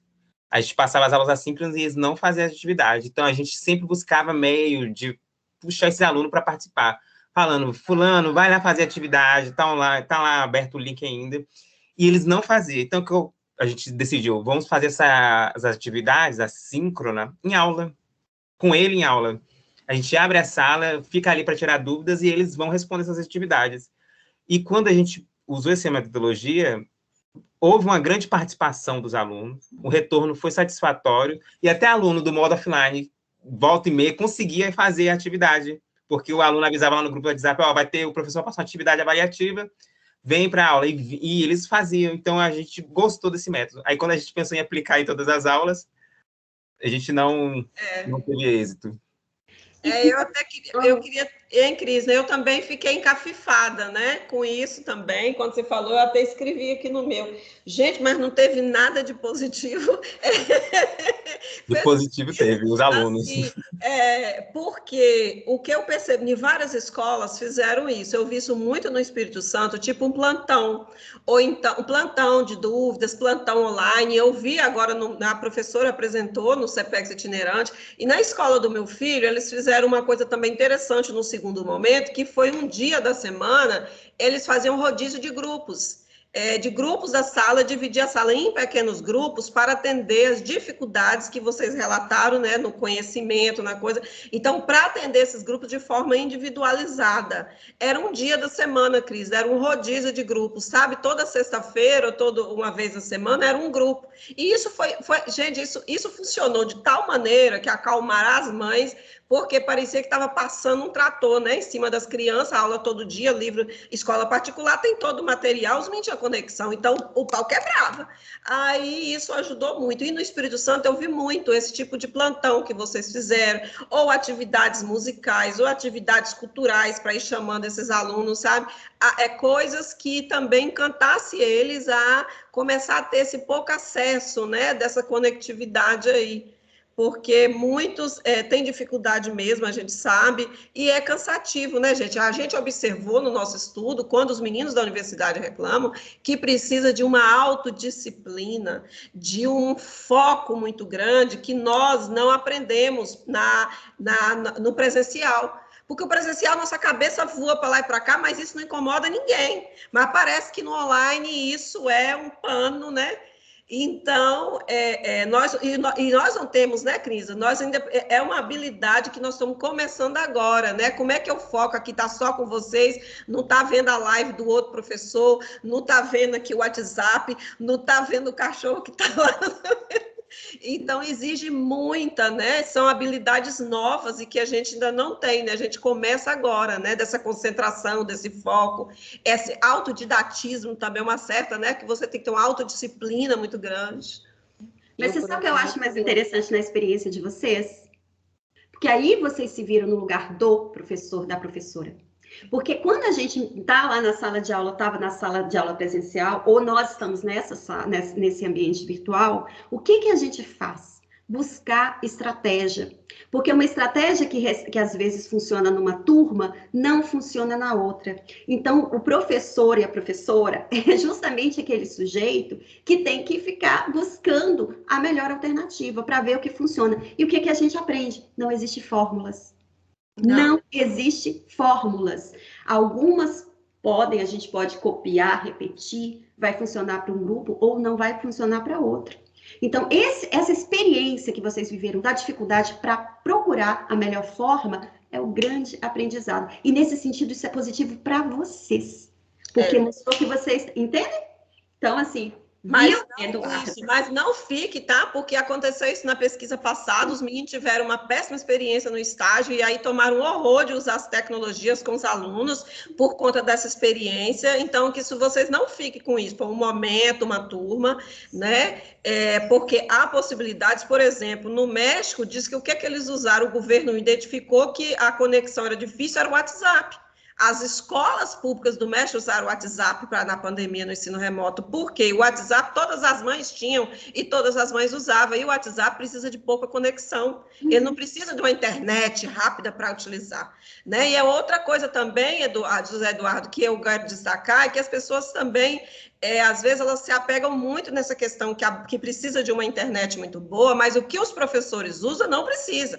O que precisa de internet boa é quando você vai usar imagens de vídeo e áudio muito pesadas, como música ao vivo, a aula com texto, com PowerPoint, com jogos, com coisa, A internet simples, ela dá conta, né? Ela dá conta, porque às vezes a gente se assusta com isso e acha que não vai dar, mas dá. E ver isso que a Cristina falou, é pensar nisso, viu? Para vocês não ficarem assim, muito terríveis com essa experiência e não pensar que vai ser sempre assim. Pode ter outras aí, como vocês falaram, vocês começaram a ver a coisa, Rui Costa cortou o gozo de vocês, mas vai ter que ter esse gozo aí. Pois é, então acho que o principal até agora vocês sacaram, tá? Vocês sacaram, isso é importante, que é o que a gente atravessa com vocês, né? Essa é outra pergunta que eu ia fazer, mas eu preciso mudar de dupla. Tá certo.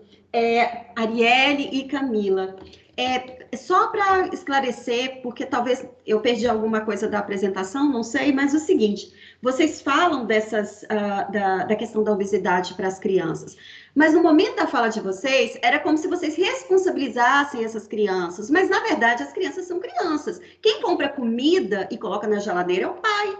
Quem dá o celular para a criança é o pai. Então, assim, eu gostaria que vocês comentassem um pouco como é que vocês, de fato, enxergam isso. Porque, por exemplo, convencer a criança a fazer educação física, não tem antes que conversar com esse pai de que é importante que. Eu gostaria que vocês comentassem um pouco isso.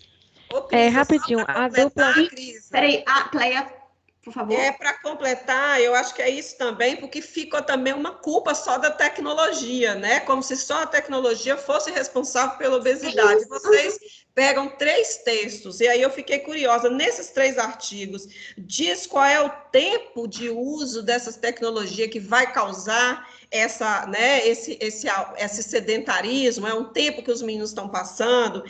O que diz esses 3 textos nesse sentido? Porque tem um trabalho até da educação física no CEPEX anterior que foi mostrar o contrário, como é que as tecnologias estavam ajudando a resolver problemas de coração e de sedentarismo naquele jogo de dança, naqueles que as pessoas põem os videogames, né? Que põem a dança, e como é que os mais velhos, os idosos, estavam mudando com esses jogos de dança. Então, eu queria ver isso, e Cris chama atenção para uma coisa, né? Então, meu filho, ele usa celular, mas ele faz futebol 3 vezes na semana, ele não está obeso, porque eu controlo as comidas aqui em casa. Então, quer dizer, não é o uso excessivo, não é o uso qual é esse tempo de uso excessivo da tecnologia, né? E não deixar a culpa só pelas tecnologias, né? Porque são questões interdisciplinares aí, né? Que influenciam nessa obesidade infantil, né? Esse número de doce, esse número de coisas, tudo hoje tem açúcar, a gente sabe, né? É muito difícil para os pais. E como diz a mulher, né? Quem tem um cartão de crédito é o pai e a mãe que vai lá comprar o refrigerante. Arielle, Camila? Gente, me desculpa, ainda não consegui ligar minha câmera. Mas então, é porque gente, foi uma correria, a gente ficou tão nervosa que a gente esqueceu de falar muitos pontos.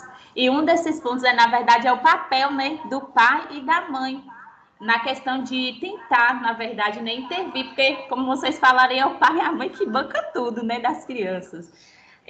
Sobre essa questão aí do uso, quando eu digo uso prolongado de aparelhos, eu me referi assim, tipo a minha irmã, ela faz os trabalhos dela, mas ela é muito viciada em jogos, e minha mãe não tem esse controle. Ela deixa a minha irmã é tão nova e já fica lá viciada no videogame, se deixar é o dia inteiro, só faz a atividade, acabou e vai para o videogame. E aí a gente vê, né, o papel da mãe e do pai de tentar intervir, na verdade, nessa questão, porque isso não vai só afetar a vida da criança, mas e os estudos?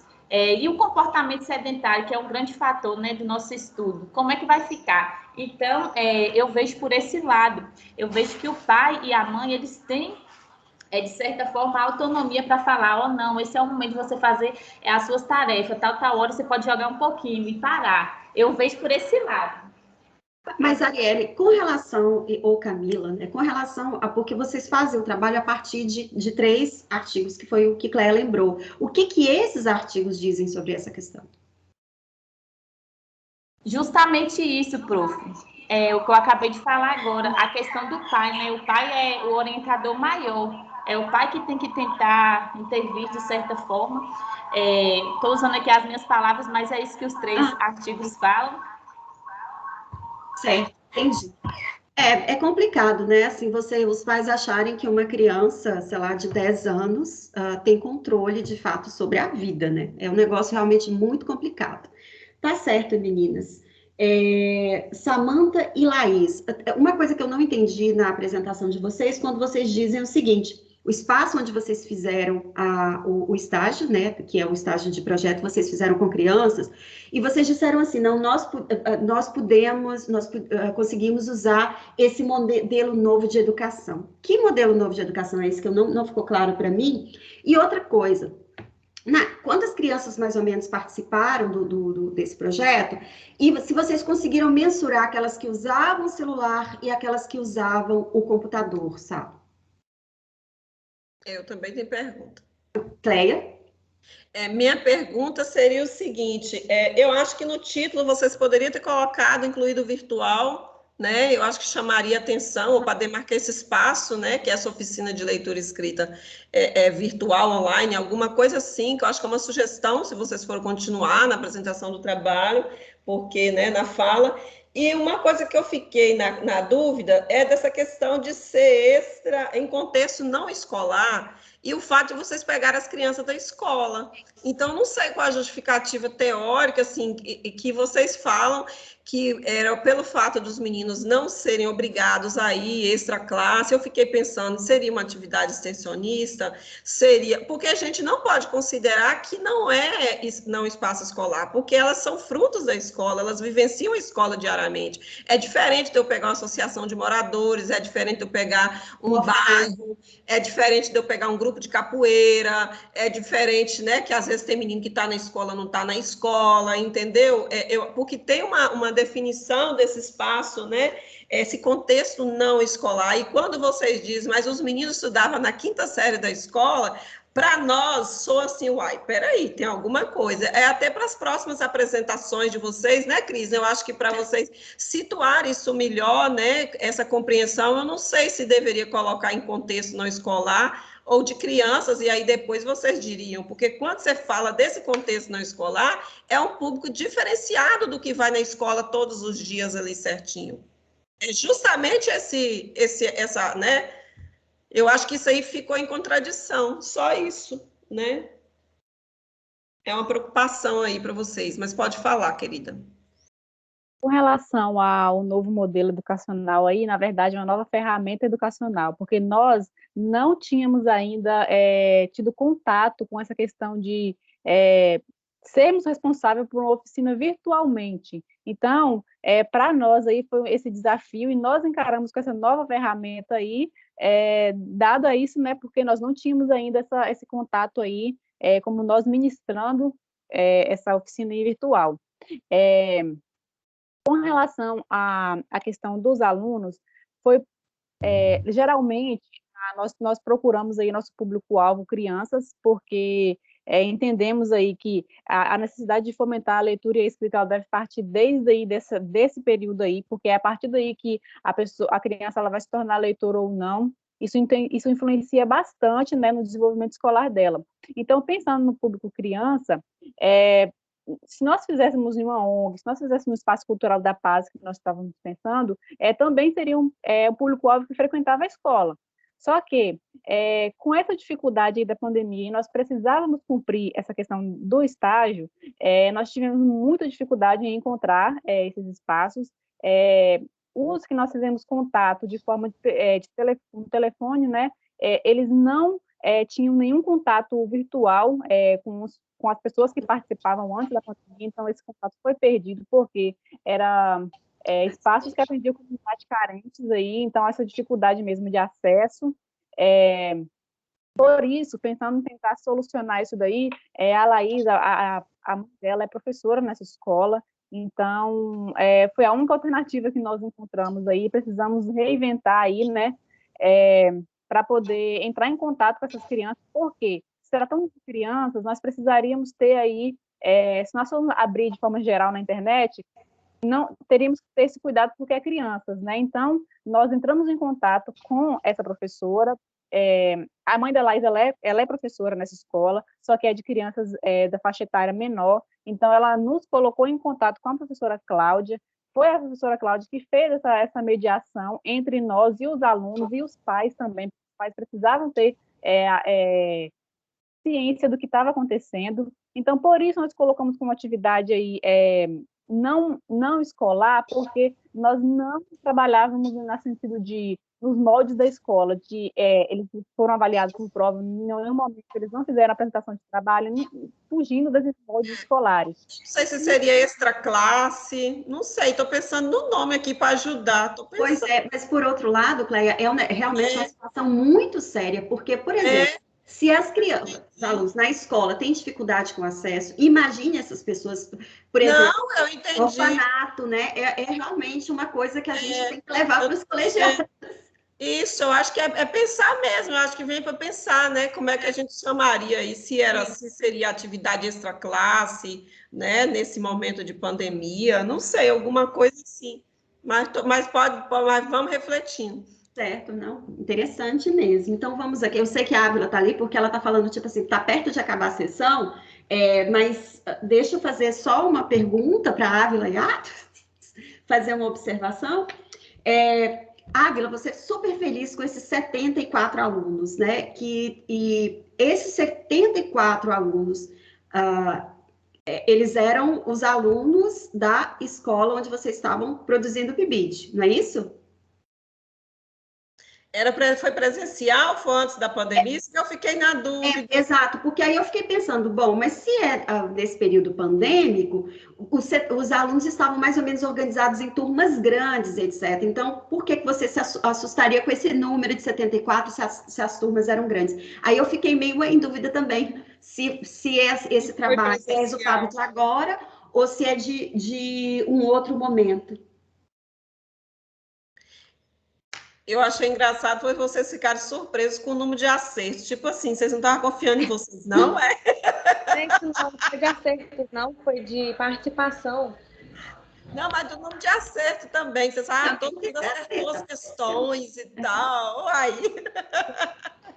Aí é porque na hora que você estava fazendo, não sei se ela fez alguma pergunta, deu um barulhão aqui e eu não consegui entender com clareza. Não, é só esclarecer, porque você fala que teve 74 alunos nesse trabalho, né? Mas, assim, esses 74 alunos, eles foram de um encontro antes da pandemia, porque isso não ficou claro para a gente, ou foi no período da pandemia? Sendo no período da pandemia, pelo menos que eu soube das escolas, é que as turmas estavam realmente gigantescas. Então, essa atividade do PIBID, que é feita junto ao professor, ela não era obrigatória? Era obrigatória? Porque você falou, a gente pensou que ia chegar 2 alunos, e de repente tinha 74.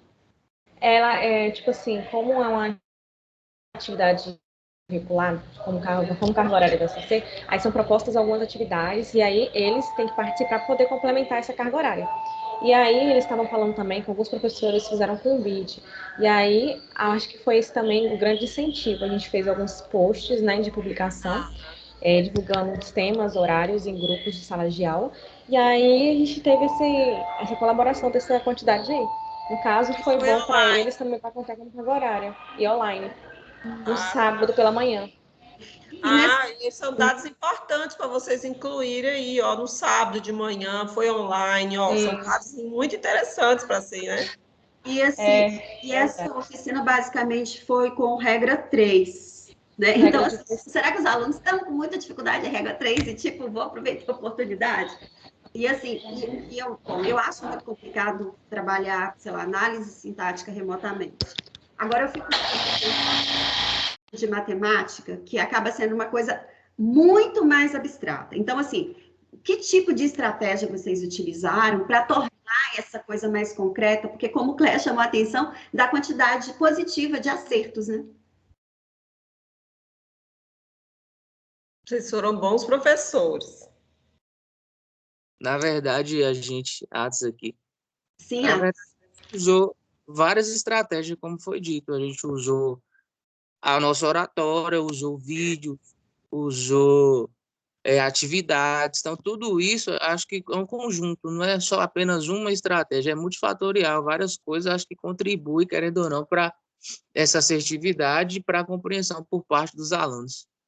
Então, assim, como a Ávila muito bem disse aí, teve uma boa aceitação, uma vez que assim, houve interação com os alunos, houve perguntas, houve respostas, a gente percebeu uma energia assim, muito, muito boa durante essa aula. Isso, uma participação bem assídua. Ah, que bom. Viu, Eduardo? Viu, André? Clóvis levantou a mãozinha. Clóvis. A gente não vai deixar o professor falar, quer ver?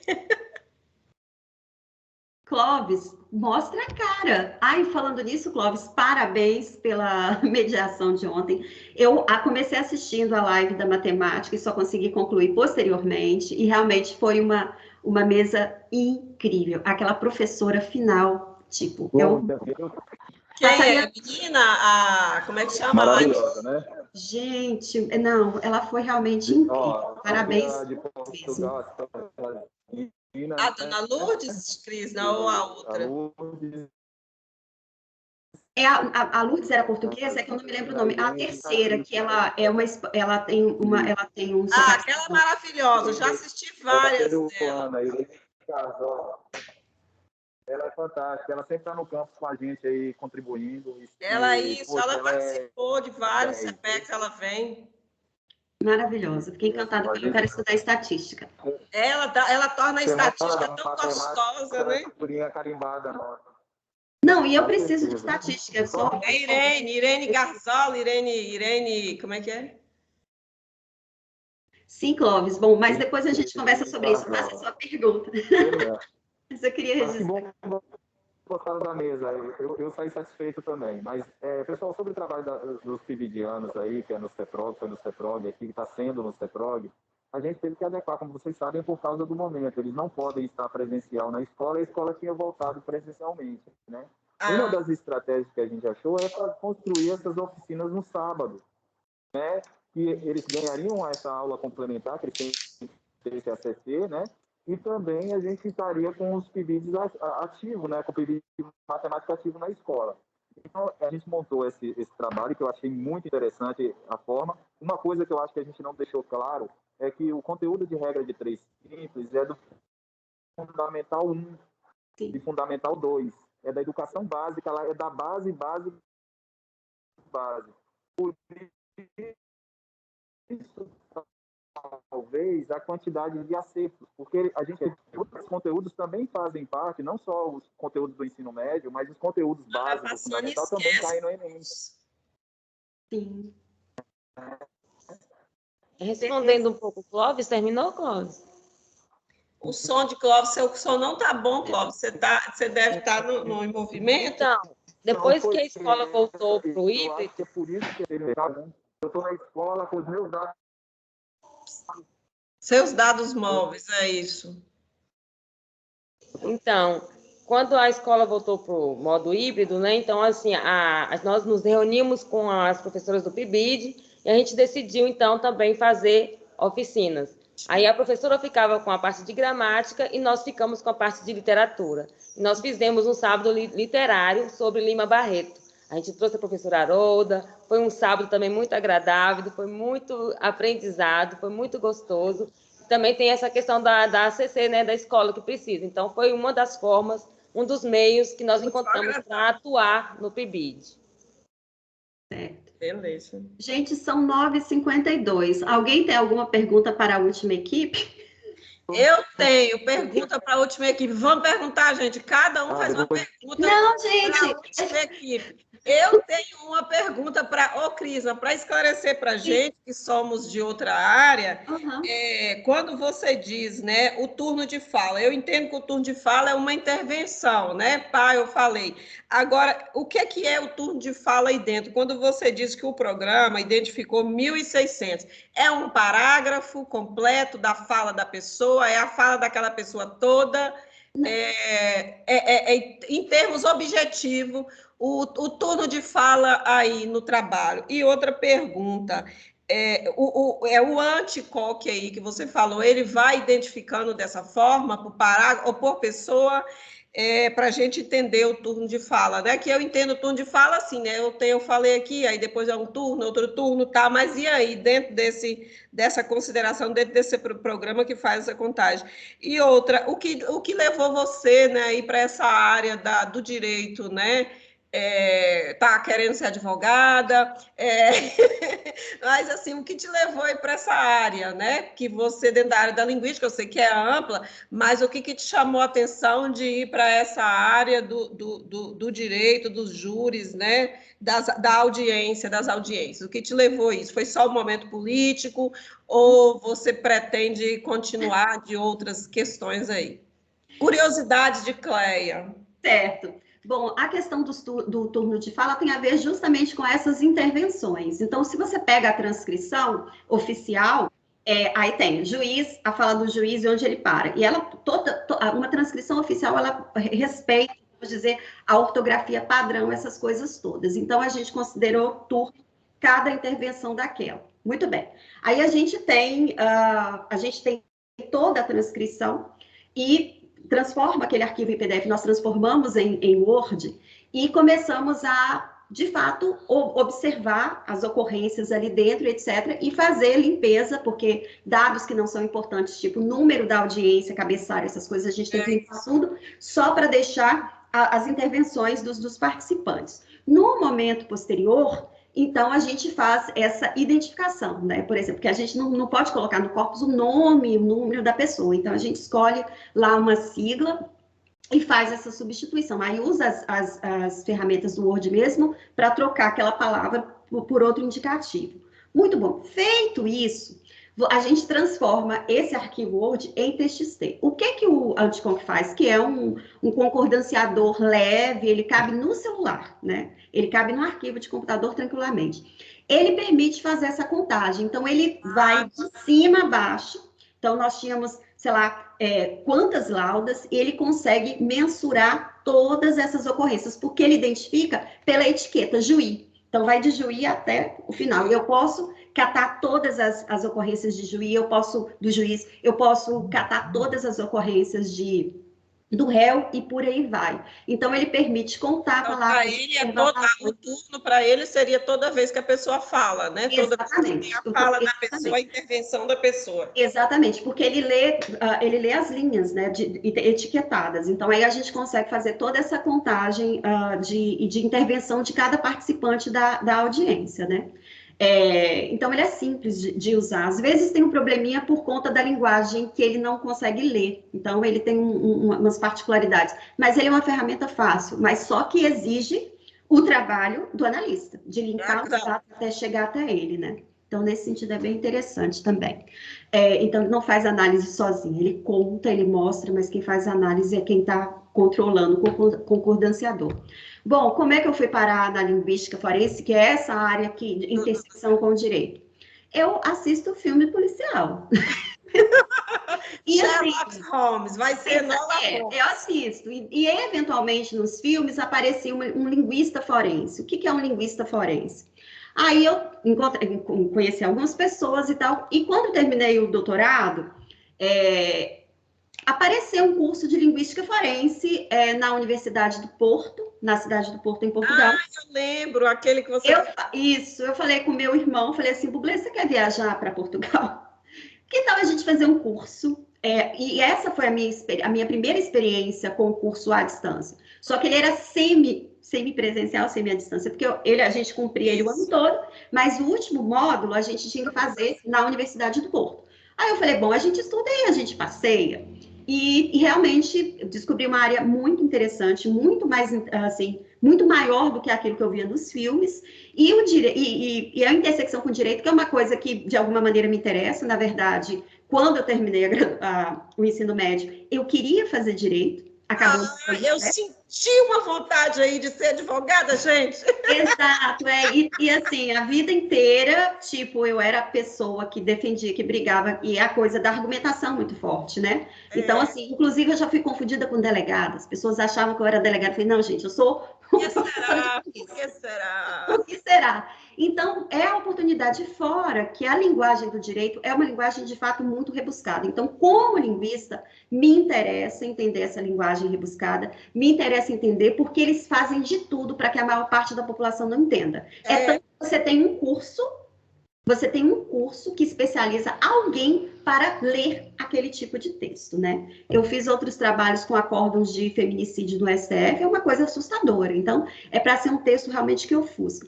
E fora que, outra coisa que me chama a atenção é a subjetividade que entra justamente nessas audiências. E aí a gente tem uma série de descalabros na situação do Brasil, então. Quando eu decidi colocar esse projeto, o resultado em relação ao Lula não tinha saído. Então, a gente começou a observar na fala, não era aquilo que a televisão mostrava, na fala o comportamento, de fato, agressivo do Moro. Mas é interessante, ele não bate no Lula diretamente. Ele não bate, mas ele praticamente, ele agride diretamente a defesa. É um negócio que os dados mostraram que para nós foi bastante surpreendente, assim.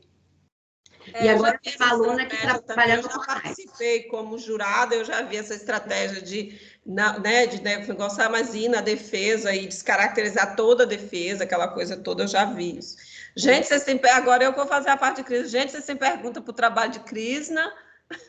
Só são 9h59. Isso, a gente está indo para outra mesa agora, porque a gente está assim, aqui não se bebe, não se come, nesse CPEX itinerante, não há... Tem que tirar a foto ainda. Tirar a foto ainda. Ah, sim, então, tem mais alguma pergunta, gente? Eu acho que é abrir as câmeras para tirar uma foto, então, né, gente? Então, finalizada a sessão, vamos fazer... Vou retocar até meu batom, peraí. Vamos arrumar os cabelos. Os meninos de letras não me conhecem, né, Cris? Eu sou palhacenta assim mesmo, tá, gente? Sou professora Ziclé, sou uma pessoa séria, viu? Ela gosta de batom vermelho, às vezes ela usa azul também. Não, e ontem um cara na rua disse que eu tava com a mão azul, me parou no trânsito, um daqueles pediu, o cara bêbado, negociado, e olhou e falou assim, deu sinal para mim que tava muito interessante as minhas unhas da cor da minha blusa, que eu tava com uma roupa jeans, o que o povo observou? O cara bêbado do outro lado. Atos, por favor, posiciona melhor a sua câmera, porque a gente só tá vendo os seus lábios. Agora melhorou. E, gente, bom, então... Estamos preparados para a foto? Ávila? Falta abrir mais câmeras. Tem pouco ainda. Não, só falta. A Arielle não está conseguindo. Isso. Eu acho que somos nós mesmo. Somos nós. Então vamos lá, Ávila. E você posiciona melhor a sua câmera também, que eu só estou vendo os rostos por assim. Falta o queixo. Tô falando assim, Samantha tinha conseguido abrir a câmera, se ela conseguir agora também. Leilane conseguiu. Ela tá na minha tela, ela tá. Ela tá na minha tela. Ela tá. Vixe, então a minha que tá curta. Peraí. Deixa eu ver aqui as configurações. É que agora o time está mostrando até Galeria grande. Deixa eu ver se vai aparecer mais. O time toda semana tem uma atualização. Que coisa chata. Que coisa. Na galeria grande... Deixa eu ver o que vai aparecer aqui. Espera aí, gente. Melhorou. Nossa. Apareceu todo mundo. Sim. Pronto. Então, vamos lá. CPEX. É a última vez que a gente vai falar essa palavra. Não, ainda tem um dia. Não, você ainda tem, querida. Então, vamos lá. CPEX. Vai. Já foi uma. Deixa eu só enviar aqui para um lugar. Vamos pedir. Gente, parabéns, viu? Pelos trabalhos, todos vocês. Eu acho que é isso mesmo, esse mundo da academia, da pesquisa, desses relatos. É assim que a gente começa, né? E por aí a gente vai, não para, não. Não, foi legal. E tudo teve pergunta, e vocês responderam muito bem. Então, assim, fico feliz de ter participado de uma comunicação tão profícua. Tá?